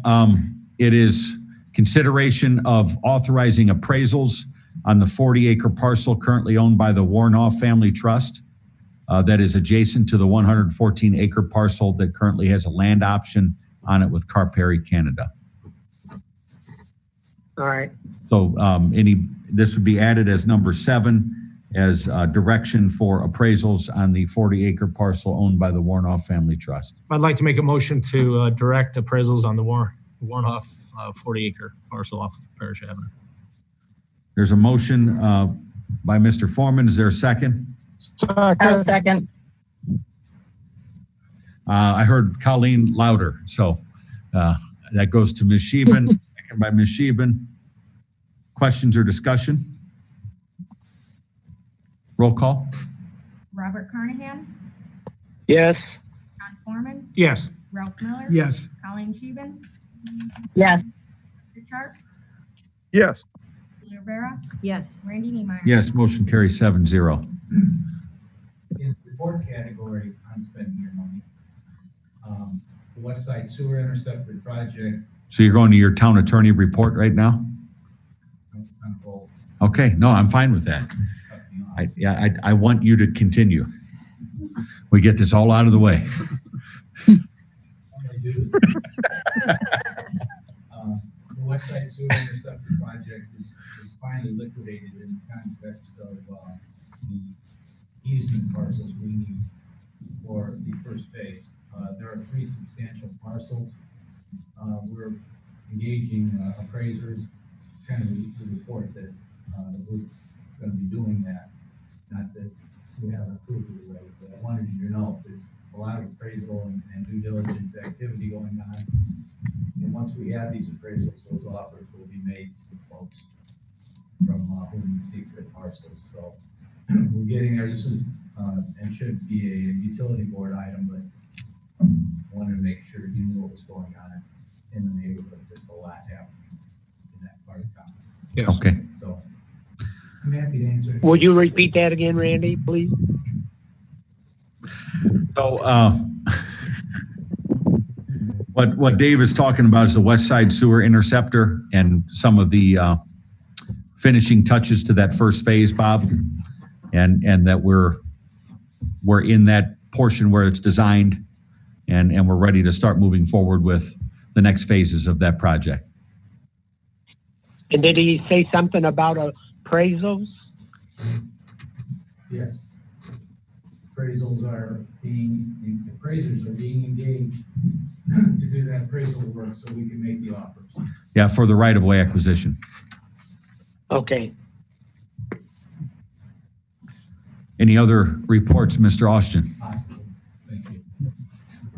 Thank you. We'll move to reports now. Town council, Randy, I did want to bring up one item before we move to reports, if I could. go ahead. Chief Wilkening gave us a folder with some concepts and I was ideas. going to bring that up in the Oh. public safety portion. Okay, very good. I'll hold it. Yep. I will give you the floor when we get there. Town council reports, anything on eco restoration? Ralph has made several mentions tonight. Public works and safety. There was a public works and safety meeting. Out of that meeting, several items came out for consideration. Mr. Foreman, if you would like to go through Chief Wilkening's list, please. Yeah, it's definitely apparent that we need to make some changes to try to retain some of these employees. It seems like every other month we're bringing onboarding people, and so the 2020 various scales by rank, when comparing to just the various towns, St. John, Cherville, Maryville, for example, since they're towns, some of the others are cities. We basically all received a spreadsheet that Chief Todd put together, and it clearly shows where we stand in terms of those three towns and cities. Randy, I'm not sure where you're at on getting the financial analysis finalized from London Witty, but I would definitely like to try to work to create a plan with possibly going after some of Chief Todd's ideas here, whether it be the EMS billing that has kind of been talked about for years. Some other communities are doing it, and or some of these other income sources that he has created. I feel removing the allotment of the $100,000 annually from EMS billing for salaries. Right now, Jen, that's going into the general fund, I would take it. Yep. So you've built your budget on using that money for for whatever. That goes into the general fund. We put that when we anticipate our miscellaneous revenues that we'll get, and that goes into formulating the budget. Okay.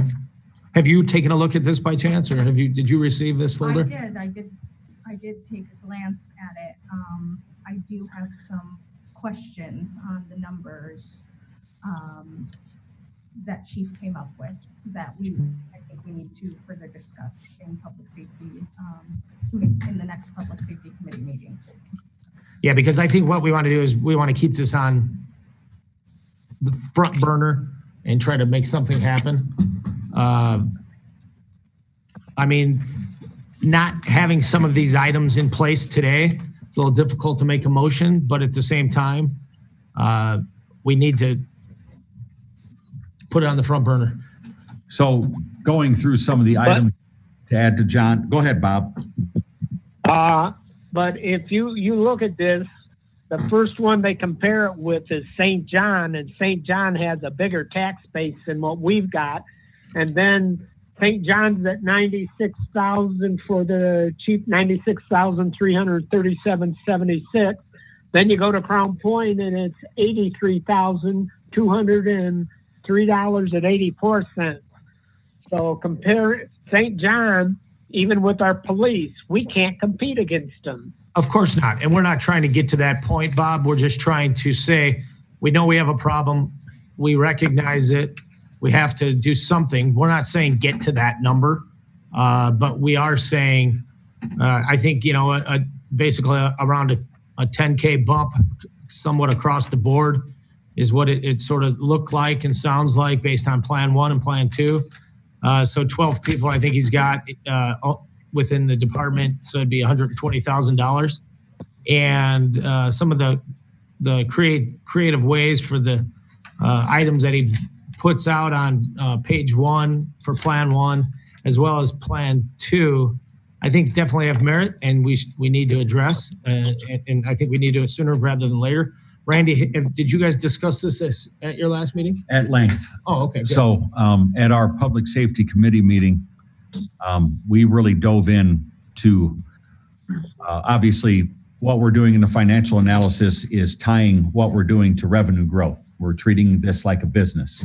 So our ability to invest in our departments is based on revenue streams. It's real money we're dealing with. Right. But part of that discussion in committee meeting was looking at other revenue streams that we can develop that are normal revenue streams that other departments do. Some of that which was discussed was the fire billing. So that's billing for fire calls through insurance companies. Right. Most insurance policies have a certain amount of money that's factored into your insurance policy for that billing. Any uncollectible obviously would be treated like uncollectible in other cases. Right. Hydrant fee, okay, it's different than the hydrant fee that we have. It's more of a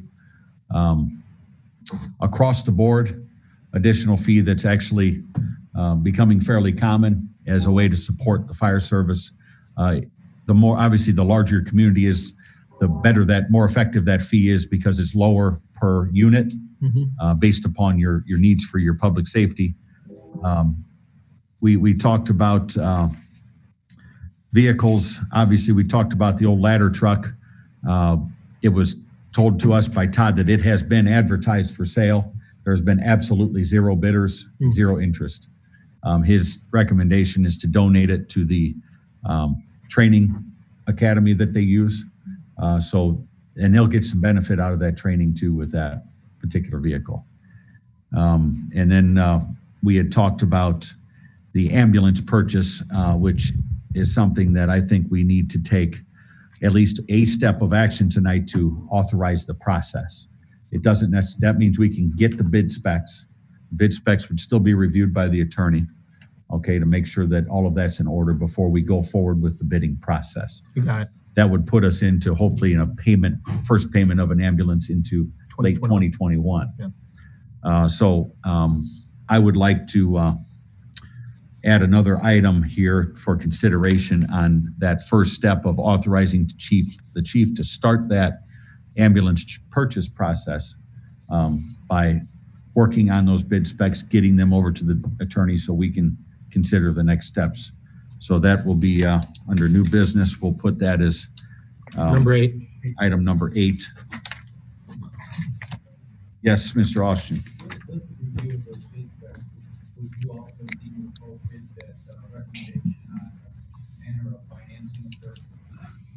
Yeah, so Bob, and Rick and Colleen, what he said was that with the authorization of those development of bid specs, would we consider about the mechanisms for financing?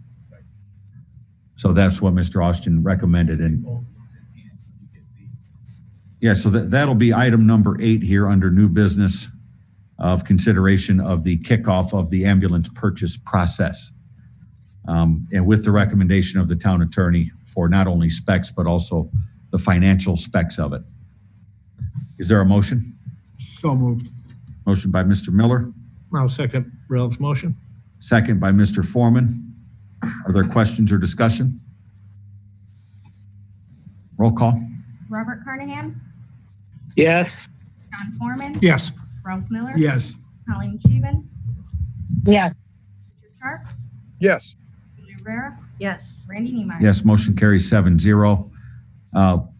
We also talked about the creation of a public safety committee. We're pursuing a fire territory with a large group of people right now. Correct. Which includes Winfield Township, Winfield, Crown Point, Center Township, Cedar Lake, Hanover Township, and the town of St. John. Those are the parties that I've spoke to. We're attempting to put together a meeting every time we get a date set. Unfortunately, it's pushed off because of the COVID-19. We can't meet with that many people. Obviously, we can't go to a restaurant where we want to meet and just have a very loose discussion that puts together kind of the framework of how we're going to present this to the public and be able to work with one another. But in lieu of that, what about Lake Dale? that wasn't a part of the discussion because that's a part of the Tri-Creek coverage. So for right now, we started with that core group, Bob. What we're trying to do is get people that have shown interest in the past or currently have some interest. And we haven't heard a lot of interest out of the Lowell Tri-Creek group to be a part of this. We've heard a lot of interest out of Crown Point and the other players that I mentioned. But we cover a good portion of Lake Dale's fires during the daytime. I don't disagree with you, Bob, but one of the things we learned from the last one is you got to have people at the table that want to be at the table. If they don't want to be there, one vote on one board can derail the entire effort. So we're just trying to get parties in play that are interested.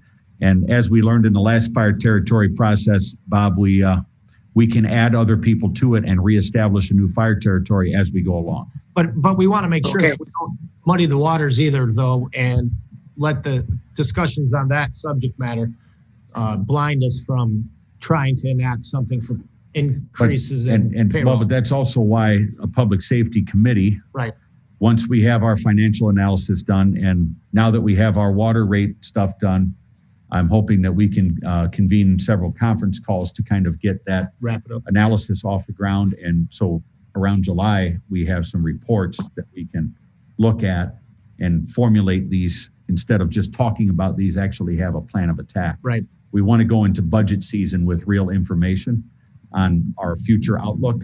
Now, this year is going to be a bit of a question mark. Big time. None of us expected this, but nonetheless, the creation of a public safety committee, I want to put on the agenda for the next meeting for a July 1st target date. So that gives us time to add 2 members to our current police commission, basically to create a public safety committee. So it'll be a five-member board. And we would obviously have to look at how to pay for those extra members. But getting the ambulance started, we have a fire billing ordinance that has been considered, or at least circulated before.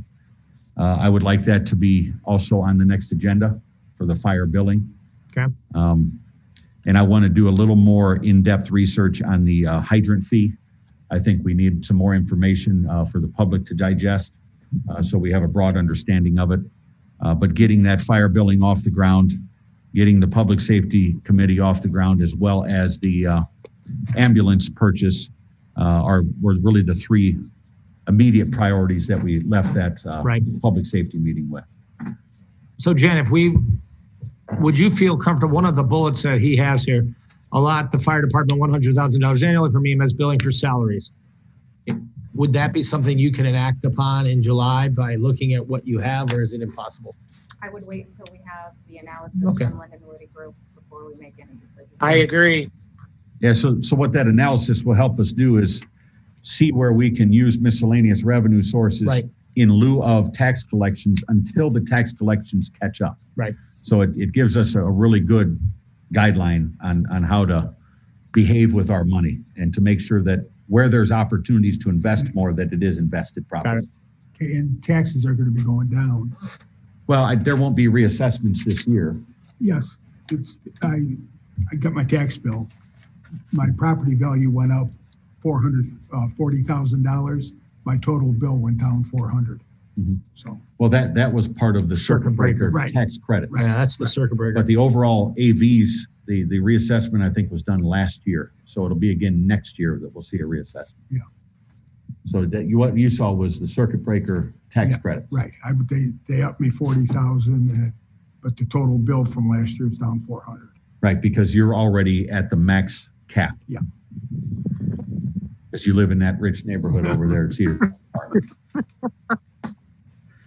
So those are the items that came out of that, John, out of the public safety meeting, and the one that was on consideration tonight was to get the ambulance process started. For the next meeting, I would like the fire billing ordinance circulated again for first reading, and as well as the public safety committee creation, so we can kick that off and get some members vetted, and hopefully July 1st have a team of people that are working on the entire public safety effort of our town. Yeah. Chief Todd, are you still out there? Did you want to make any comments on your folder that you put together for all of us? Did we lose him? Maybe he's not on. Nope, it shows he's on. Maybe we can't. That's okay, maybe he's not. Mr. Austin? Are you directing the work then your colleagues direct work done? Yes. These items? Sure. Yes. So it's going to be on the next agenda, so that needs to be prepared and ready for the next council meeting. Want to be sure. Okay. Is there a motion by the council to offer direction on the? Can you hear me? Yeah, we can hear you. Are you there, Todd? Yeah, I don't know what happened. I just said 21 days ago I distributed that paperwork. I got very little feedback, and then, nobody even looked at it. Jen said she barely perused through it. We're the lowest paid department in the county. Not only that, we're the lowest paid collectively department in the town. Our people deserve some sort of movement soon. And I'm asking the council to make a commitment tonight to one of our plans. I have numerous occasions have offered and put forth together different ways to create more income from the fire department, which I don't believe is actually my job. And all we're doing is kicking the can down the road. We did buy into, the whole fire department bought into Randy's plan, but with the police department's effort to get increases now, I felt that it was important that our department got the same consideration. Yeah. A lot of time and efforts was spent, and I challenge anybody on the numbers because we did do a lot of work on the numbers by comparison. So I'm asking the council for a motion tonight to make some sort of commitment to a number and to move forward with it. But we sort of can't, Chief Todd, because what Bill brought us was, hey, we're going to eliminate one employee. That was a definitive number that was in his budget, and it broke out to be $3K more per person. What you're proposing is some of these things are new, and if we're getting it on the agenda for the next meeting, then we'll have a revenue stream, enacted shortly thereafter. But we don't really have any money anywhere right now tonight to do it. That's kind of the point. Well, actually, some of this stuff is 3 to 4 years old and has been brought up numerous times. This saddens me that we can't get some sort of direction tonight. Well, we are making some direction to get moving on these items that Randy just discussed. So I think we are indirectly getting going. How many? What I was doing, Todd, before like I said, I got feedback from 2 council people, and that's it. Before you jump, Todd, I was seeking some direction from the council to direct the town attorney and staff to prepare the fire billing ordinance, as well as the creation of the public safety committee. And we are looking for more information for the next council meeting on the hydrant fee that we discussed. So everybody has kind of a broader understanding of it. So we are going to be taking action on those items that you recommended and putting together some revenue streams that can support your request. Okay. So the direction we were seeking tonight, and if the council would please to make a motion on directing the town attorney and staff to formulate those items as discussed. Yes. The fire billing ordinance, as well as the creation of the hydrant fee. No, the creation of the public safety committee, and circulating and finding information and circulating that on the hydrant fee and how we could apply that to our community. Is there a motion? I think you can just direct that, Randy, as the town council president. I'll just do I'll do a simple voice vote, Bob. That way everybody can direct our staff to do this. And it's very clear. Since you put it on the agenda, I'll make that motion for the public safety committee to be created, as well as more information on the hydrant fee, as you mentioned. Public Safety Commission, yep. And okay. Public Safety Commission. And is there a second? I'll second. There's a second. So that's the Public Safety Commission, yes. Fire billing, hydrant fee. Correct. Okay. We have motion and second. All those in favor, aye. Aye. Aye. Opposed, nay. And who seconded that? Julie did, Bob. All right. So bear motion with us, carries. Chief Todd. Direction has We're been working given. on it. Very good. That's what I heard. So we have clarity on that. We're working on those revenue streams as we discussed, Chief. I just hope that people will look at this without waiting 21 days for what I put together. Thank you. Thanks, Todd. Appreciate it. I usually read your stuff when I drive in a car, and I haven't been able to drive for the last 3 weeks. God. Okay, we have really no park and recreation report other than the cancellation of soccer. And there has been no council affairs committee meeting. Streets. The street committee had not met since your last meeting, so there's no committee report. However, I would like to report that we were awarded the community $671,000, and that is half of the project to do the heat scarification, hot in place asphalt, Morse Lakeshore Drive, Lowerman, going around the lake, basically filling in all of the areas that need to be It's awesome. done now. Just getting that award this afternoon, so that's Yeah. pretty awesome. That's Great awesome. work.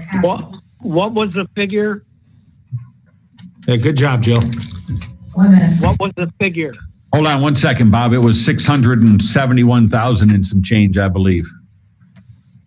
All right. 671, yeah. I had distributed via email that today from INDOT, the dollar amount is $671,489.32. And keep in mind, that's separate from 129th, everybody. Correct. That's a separate project that was not included in that, so. No, but that leaves us open to still apply for more funding this year, so you have a 1 million, or, yes, 1 million. Correct. Per year. And 129th will be ready for legal review, just as a street note, within the next week or two. So to add to the street, go ahead, Bob. And we're gonna try to do Vermillion and Fairbanks within the town or something, Jill, you mentioned? Correct. So to add to the streets, we've had residents show up here from the subdivision west of 41 behind Lake Liquors. That needs to stay on the front burner. And then we had Mr. Letta from the subdivision close to the AMVETS reach out to us recently, and I spoke with him as well as visited the area of 135th, which is going from Morse to the east. And it's in, like several other streets in our community, it's in pretty rough shape. There's a couple of spots in there that are extremely soft. You can see where water is actually probably going under the street into the subgrade. There is to the south, kind of a swamp back there. So when heavy rains come in, that area floods. I sent an email asking that the street committee be engaged to include Mr. Letta in a discussion. So we can get some ideas on the table, because with all of the things that we have going right now, total reconstruction of that area might not be prudent at this point, but some kind of significant repair more than just a pothole patch may be warranted at this point. Right. So we'll need to get obviously Tim and our engineer involved in that committee discussion as well. So, and we'll be less than 10 people. So we can start to put together an actual plan of addressing a street like that and some others that are similar. So we can do some repairs that get us by a couple of years, that create a little more substantial repairs than pothole patching, but still doesn't break the bank. So that's kind of what Kevin and I talked about on the phone, is looking for and emailed, looking for that solution as we work towards the bigger resolution. Right. So I'd ask that committee meeting be engaged and put together as soon as you can. Yeah, I saw your email today on that. Okay, thank you. I did too. Thank you, Bob. And I thanked you for going over there and looking at it. Yeah, that's no problem. I know that not everybody I was can. over there also. Yeah, not everybody can get out and about right now, but I feel good. I'm healthy. My temperature is checked at a lot of places I deliver milk to, because they want to make sure we're not sick. So I feel pretty good about being out around looking at things and doing my job. Next, we have Planning Committee. Go ahead. Streets, continues to work, and survey tests are being completed for Noble Oaks and Shades. Those were all directed at your last meeting. Additionally, with the 133rd and King Road Safety Improvement Project, that's the intersection and installing of the street lights. We had a pre-con meeting with INDOT. It's looking like a February of 2021 letting, with a construction in the summer of 2021. That project continues to move forward with INDOT. I am playing phone tag with American Structure Point Towers Zicki. The preliminary schedule for the Klein and Lakeshore Drive roundabout project.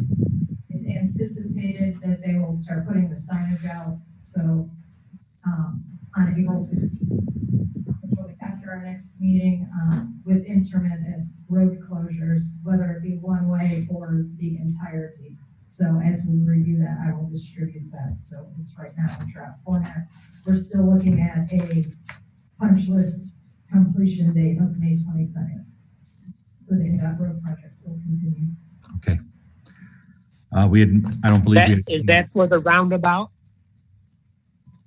Yes, Was that for May 22nd? Is that for the roundabout? yes. Yeah. All right. Yes, Bob. Thank you. Planning, I don't believe we have any updates because of the schedule right now we're on. Correct, but meetings are still continuing. Yep. The building department, I believe Tim had 25 inspections yesterday. People are still building houses, which is great. So, Interest rates are low. That's a wonderful thing for Just hopefully people buy a have house. enough income and cash to buy. hopefully jobs. Absolutely. Gotta reopen the economy. Yep. Soon. and to relay a message real quick, Rich Teal sent a thank you. Okay, good. But that would conclude my town administrator report as well as the Christopher Burke report. Real good. Thanks, Joe. Good job on the grant. Town attorney, it's your turn again. I visited with the chief deputy prosecutor. Will you step up, please? I'm sorry. I know you don't like to be in the spotlight, but tonight you're going to have to be. Come out of your shell. That's in Cedar Lake. Don't be shy. I met with Barbara McConnell, the chief deputy prosecutor, recently on the Dalton parcel, Cedar Point Park, and the owner of that property. They're acutely aware of the circumstances. They visited with our police chief and his detective. They are monitoring this matter. There is another court date coming up in June for the latest transgressions by this individual. Okay. So, wanted to Thank you. have that. Well, that's good. And Bob, if you didn't hear it or anybody else, this was about when the folks came here from Cedar Point Park complaining about one of their neighbors and the long arrest records and the seemingly unwillingness of our Lake County prosecutor to pay attention to it. Mr. Austin had conversations with a deputy prosecutor that this is on the front burner. It's in their sights. So it looks like our voices are being heard. Very good. Very good. That's great. Clerk Treasurer. Nothing much. I just want to report that with everything going on with COVID-19, the coronavirus, and the changes we've made here at Town Hall and the schedule with our staff, that my staff is doing the best they possibly can. And I mean, a lot of them are working really hard to make sure that business continues as usual. With the items that fall under my office, utility billing, payroll, it's really difficult. Those from home, we have a lot of sensitive information. So I just wanted, everybody to know that my staff is doing their best and we're doing our best to make sure payments are still processed timely and that payroll goes off without a hitch. That's fine. Thank you. You gave your town administrator report. Staff, Mr. Kubiak, any report? I just wanted to say that I can't tell you. We are doing the town cleanup right now. They're doing the town cleanup right now with dumpsters stationed in various places. Go ahead. 4 at a time? They're going all around. So you're rotating them? Yeah. Awesome. Around and people got signage that says, And what kind of materials are accepted? all of the debris, no tires, but all Somebody asked me for nothing electronics. toxic, but just debris. the dumpster. Okay. Can people bring TVs? No. Okay. Town hall. Okay. Okay. All right.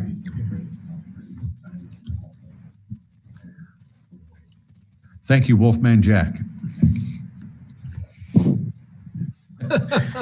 Police Department, Chief Fisher, any report? All right, can you guys hear me?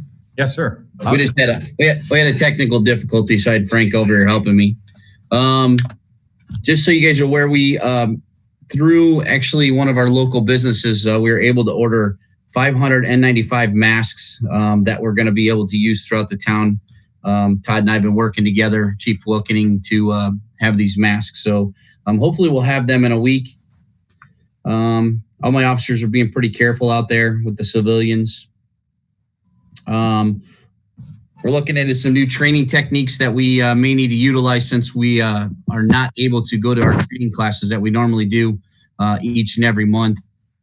Everything's been pretty much shut down until we're looking at June before they'll even start training back up again, possibly. So we're looking at some new training options for the officers where they'll be able to do it online and be still accredited through ILEA so that they can still hit their mandated in-service hours. And the only other thing I have for the council is that during this COVID outbreak, about 2 weeks ago, I decided to send my staff home, or my civilian employees home, so that they would be away from the officers who are dealing with civilians every day. So for the last 2 weeks, they have been utilizing their own personal time simply because we weren't sure what the town council's decision was on this. Now I have them working from home. I'm going to have them doing some SOP updates and things like that.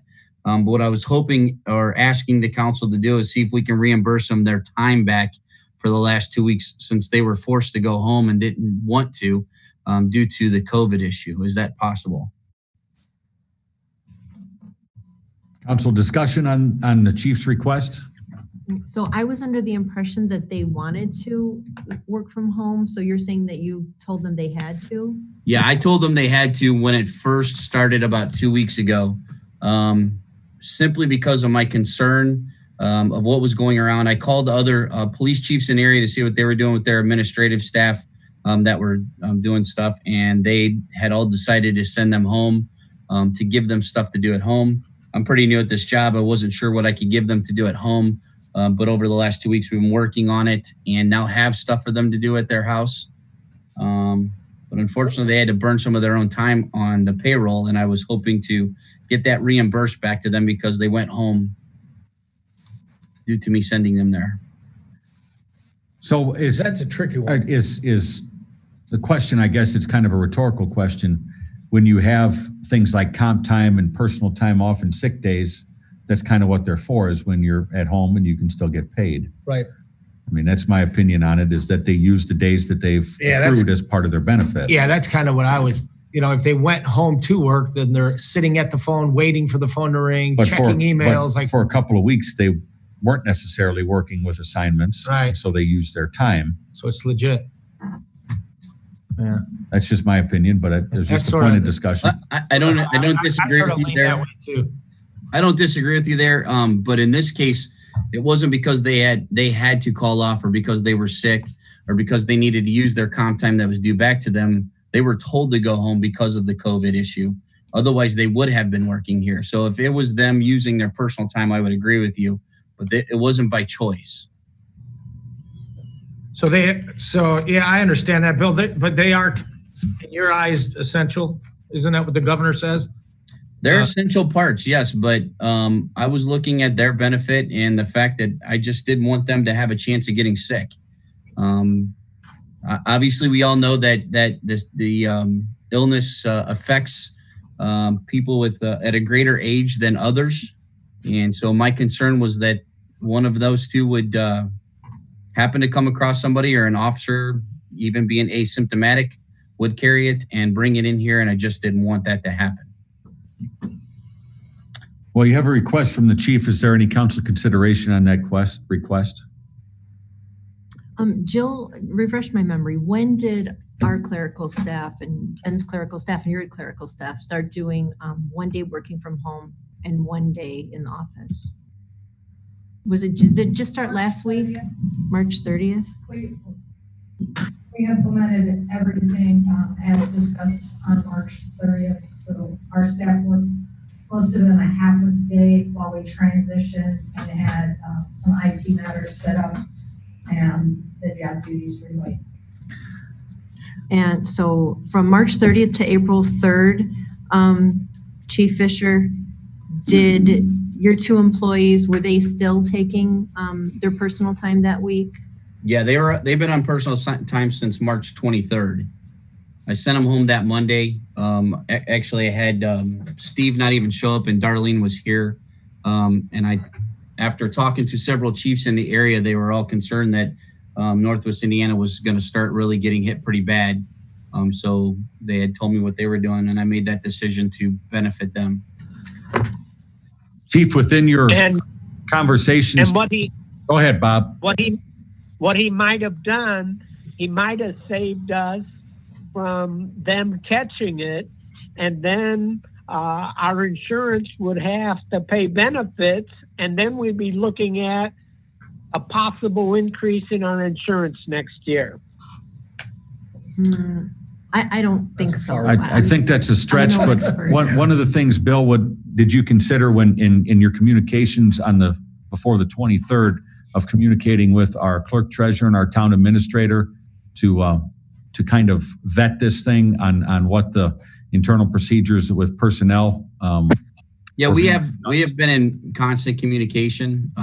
My issue with those two working at home is the fact that the majority of the things that they do here on station require them to be logged into a very secured network, whether it be through IDEX or the Spillman, and they didn't have that ability to, do those logins and put those things into those computer systems because they can't have access at their house. They're very specific. They're protected by the state and by the county, and so I didn't have what I needed them to do here at the station to be able to do it at home at that particular time. I've since started them to working on our standard operating procedures, putting them online for us. Got them both set up on computers now.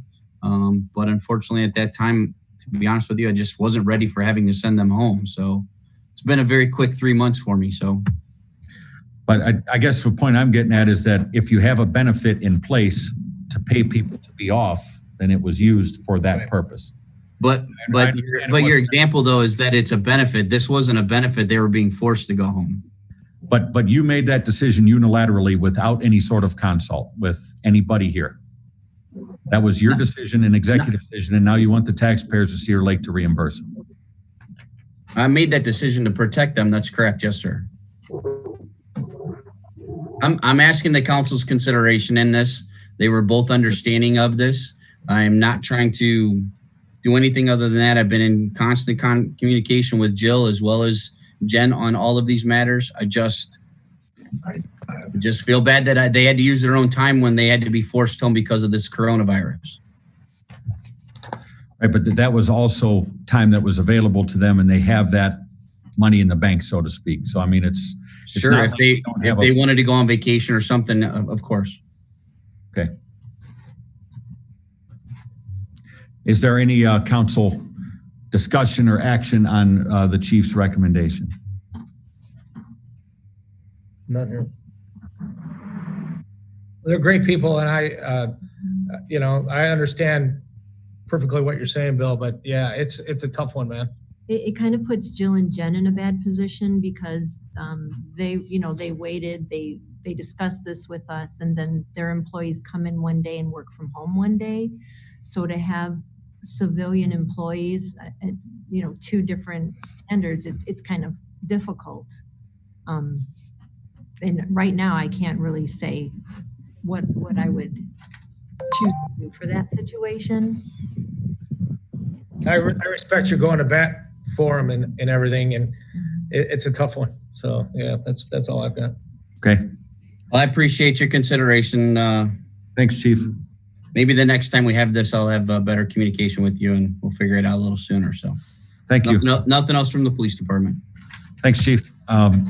Please. Does anyone else have their? Please opinion? encourage your team to continue doing what they're doing, being visible to the public. I think it kind of boosts the entire community to see their public servants out there. I think it makes people happy. I know that there was a situation where one of your officers was recognized by some citizens. So it's good to see that goodwill out there and seeing your team out there working hard to keep the calm and hopefully present some normalcy to the community. So please keep encouraging them to do that, Bill. Thank you. Go ahead, Julie, you had something to add? No, I just wanted to know if any other council members had an opinion of Bill's request.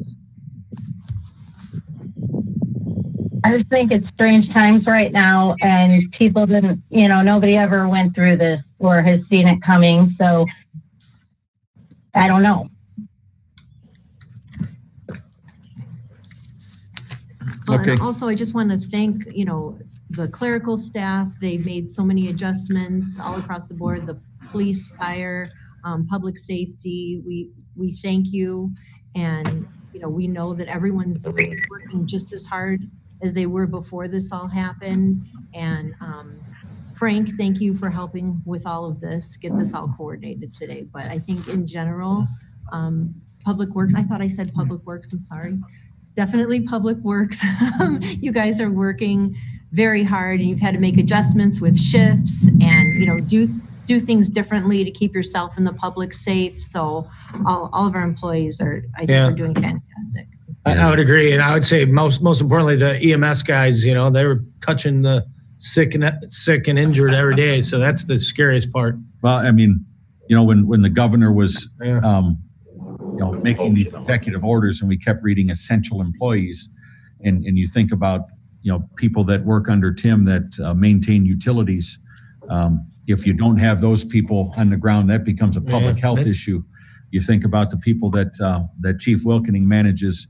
And like you said, if you don't have the EMS people there ready to respond to no matter what the situation is. Yeah, it's scary. And expose themselves. And then the police officers still responding to 911 calls and in contact with the public. And sometimes maybe without all the equipment that we'd like them to have. But nonetheless, they're walking into it and doing the job and showing that the people's government is still functioning. The community is still protected. There's still somebody there answering the call. So everybody here has done an outstanding job at balancing that and figuring out how to make sure that we're still all available for the public as much as we can be when the stuff is hitting the fan. Yep. Fire Department, Chief Wilkening. We continue to work really hard in being prepared for the COVID-19 issue. We've had some close calls, and the calls are down, but the intensity of the calls that are coming in are way higher. The stress level is about 5 times the amount it normally is when it comes to dealing with calls now. And the actual stress on my staff is astronomical right now. But everybody's coping. We're leaning on each other like we do. We're being very careful in the public. I do have my administrator working from home 2 days a week, but I didn't send her home. That just started recently. And she is set up at home with her computer. They got her set up so she can do billing, and she has plenty to do. So she is being paid to be home 2 days a week, but she is continuing to do everything she does here, there, and we just started this last week. So, Chief, will you talk a little bit about? You talk a little bit about the monastery building and what you're setting up there?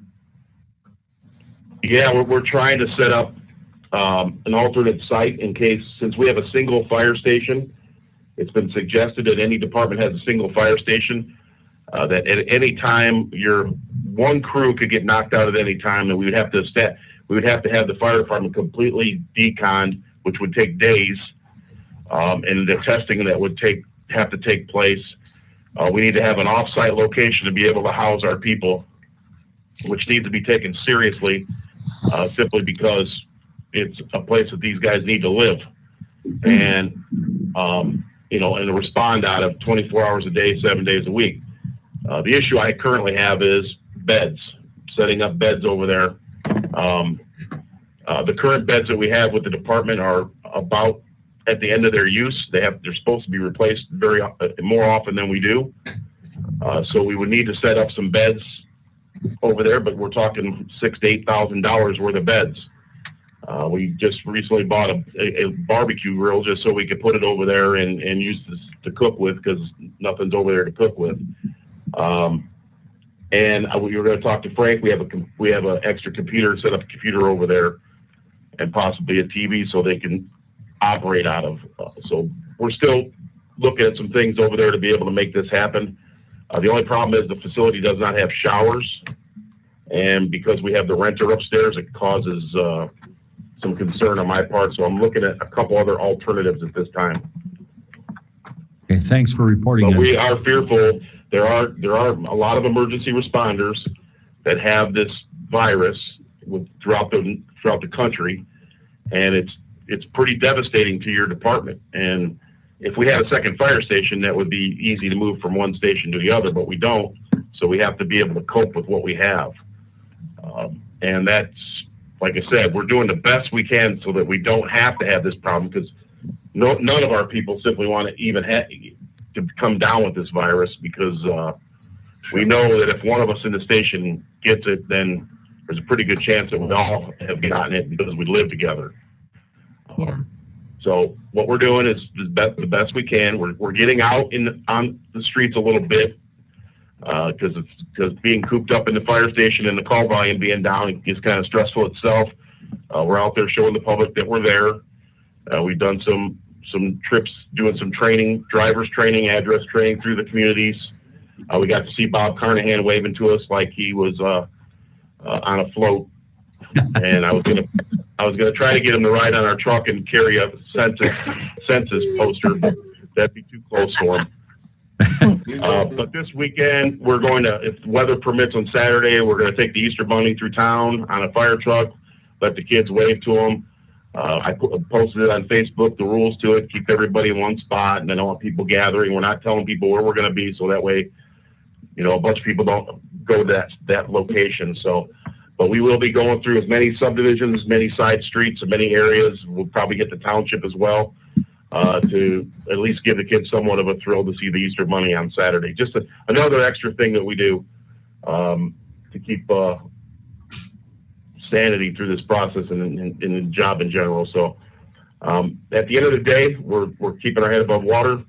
We are communicating with the county officials, the health departments, the state officials, and even the feds almost every day. All the fire chiefs in Lake County are working together, I know, as well as the police chiefs are, to make sure we're all on the same page. There's emergency testing set up for emergency responders at the hospital and community, but also starting tomorrow, if you are asymptomatic, you'll be able to go to Maryville High School.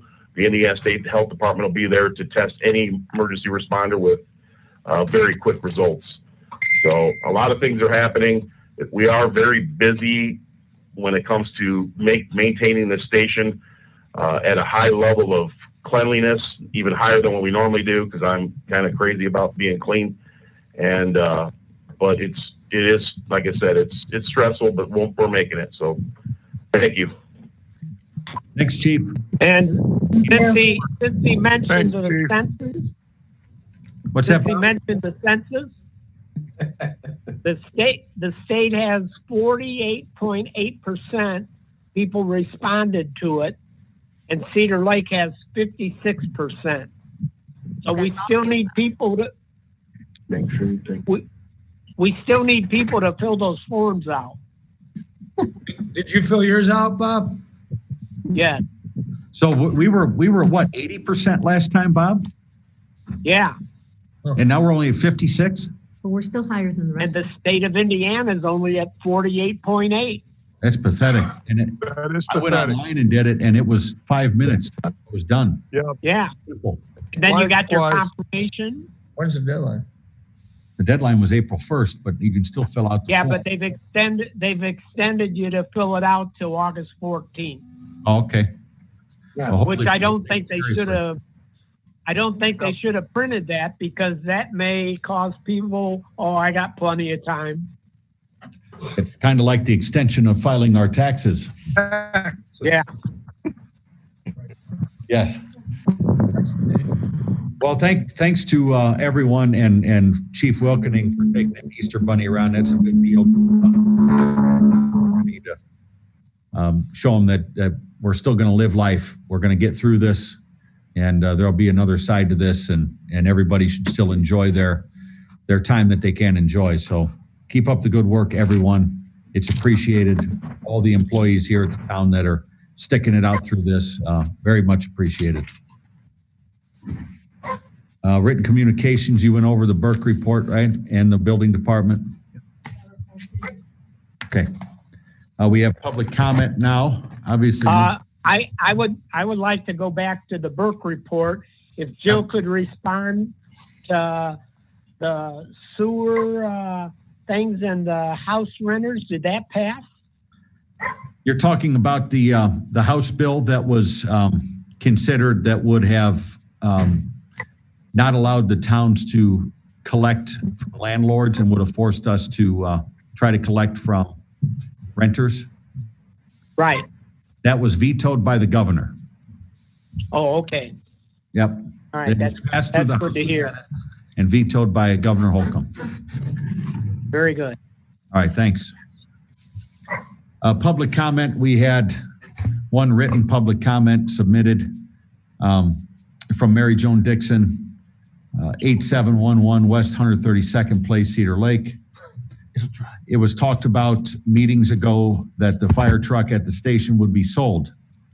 Then there was talk to store it inside. Finally, Todd wanted to donate it to the academy, I believe, with taxes being paid later due to the extension.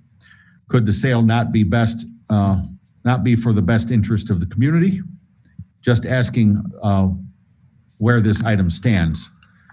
So we did kind of report on that a little bit. Mary Joan, in the committee meeting we had, we asked the chief about his efforts to sell the truck.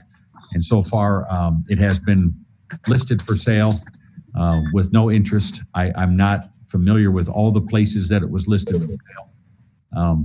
But right now it's looking like an item that nobody really wants. So Yeah, I mean, if we could find a way to sell it, it would be great because I'd like the money to go right into the fire department's fund. That would be great, but who wants a 1993 ladder truck? Right. Now, maybe a small department would take it if you donate it. But, it'd be great if somebody could buy it, but if they don't, then we have to figure out what to do with it because we can't just store it forever. So that was the answer to your question. Any public that's watching, if you have any questions for public comment while we're doing meetings like this, even if it's stuff from this meeting that you want to send us for next meeting that we can answer you, or if we can answer you between meetings, you can email any one of us. Is on the town website, our email addresses. Most of us have our cell phone numbers posted as well. So a phone call and email, any effort to communicate, we'd be happy to try and help answer questions without you being able to attend here. We want to be transparent and as open as possible. So anyone out there that's watching the meeting, know that we'll do whatever we can to get you the information that you desire and answer all of your questions. No other public is in attendance, so public comment is closed. Our next council meeting will be Tuesday, April 21st at 7. We'll have a utility board meeting prior to that meeting at 6:30. So until then, everyone stay healthy and safe. Hopefully we get this thing going in the right direction very soon and get back to normal. But until then, we're going to keep working hard at it. And again, call or email any one of us and we'll do what we can to help. Thank you. This meeting's adjourned. Thank you, everybody. Good job. Appreciate you guys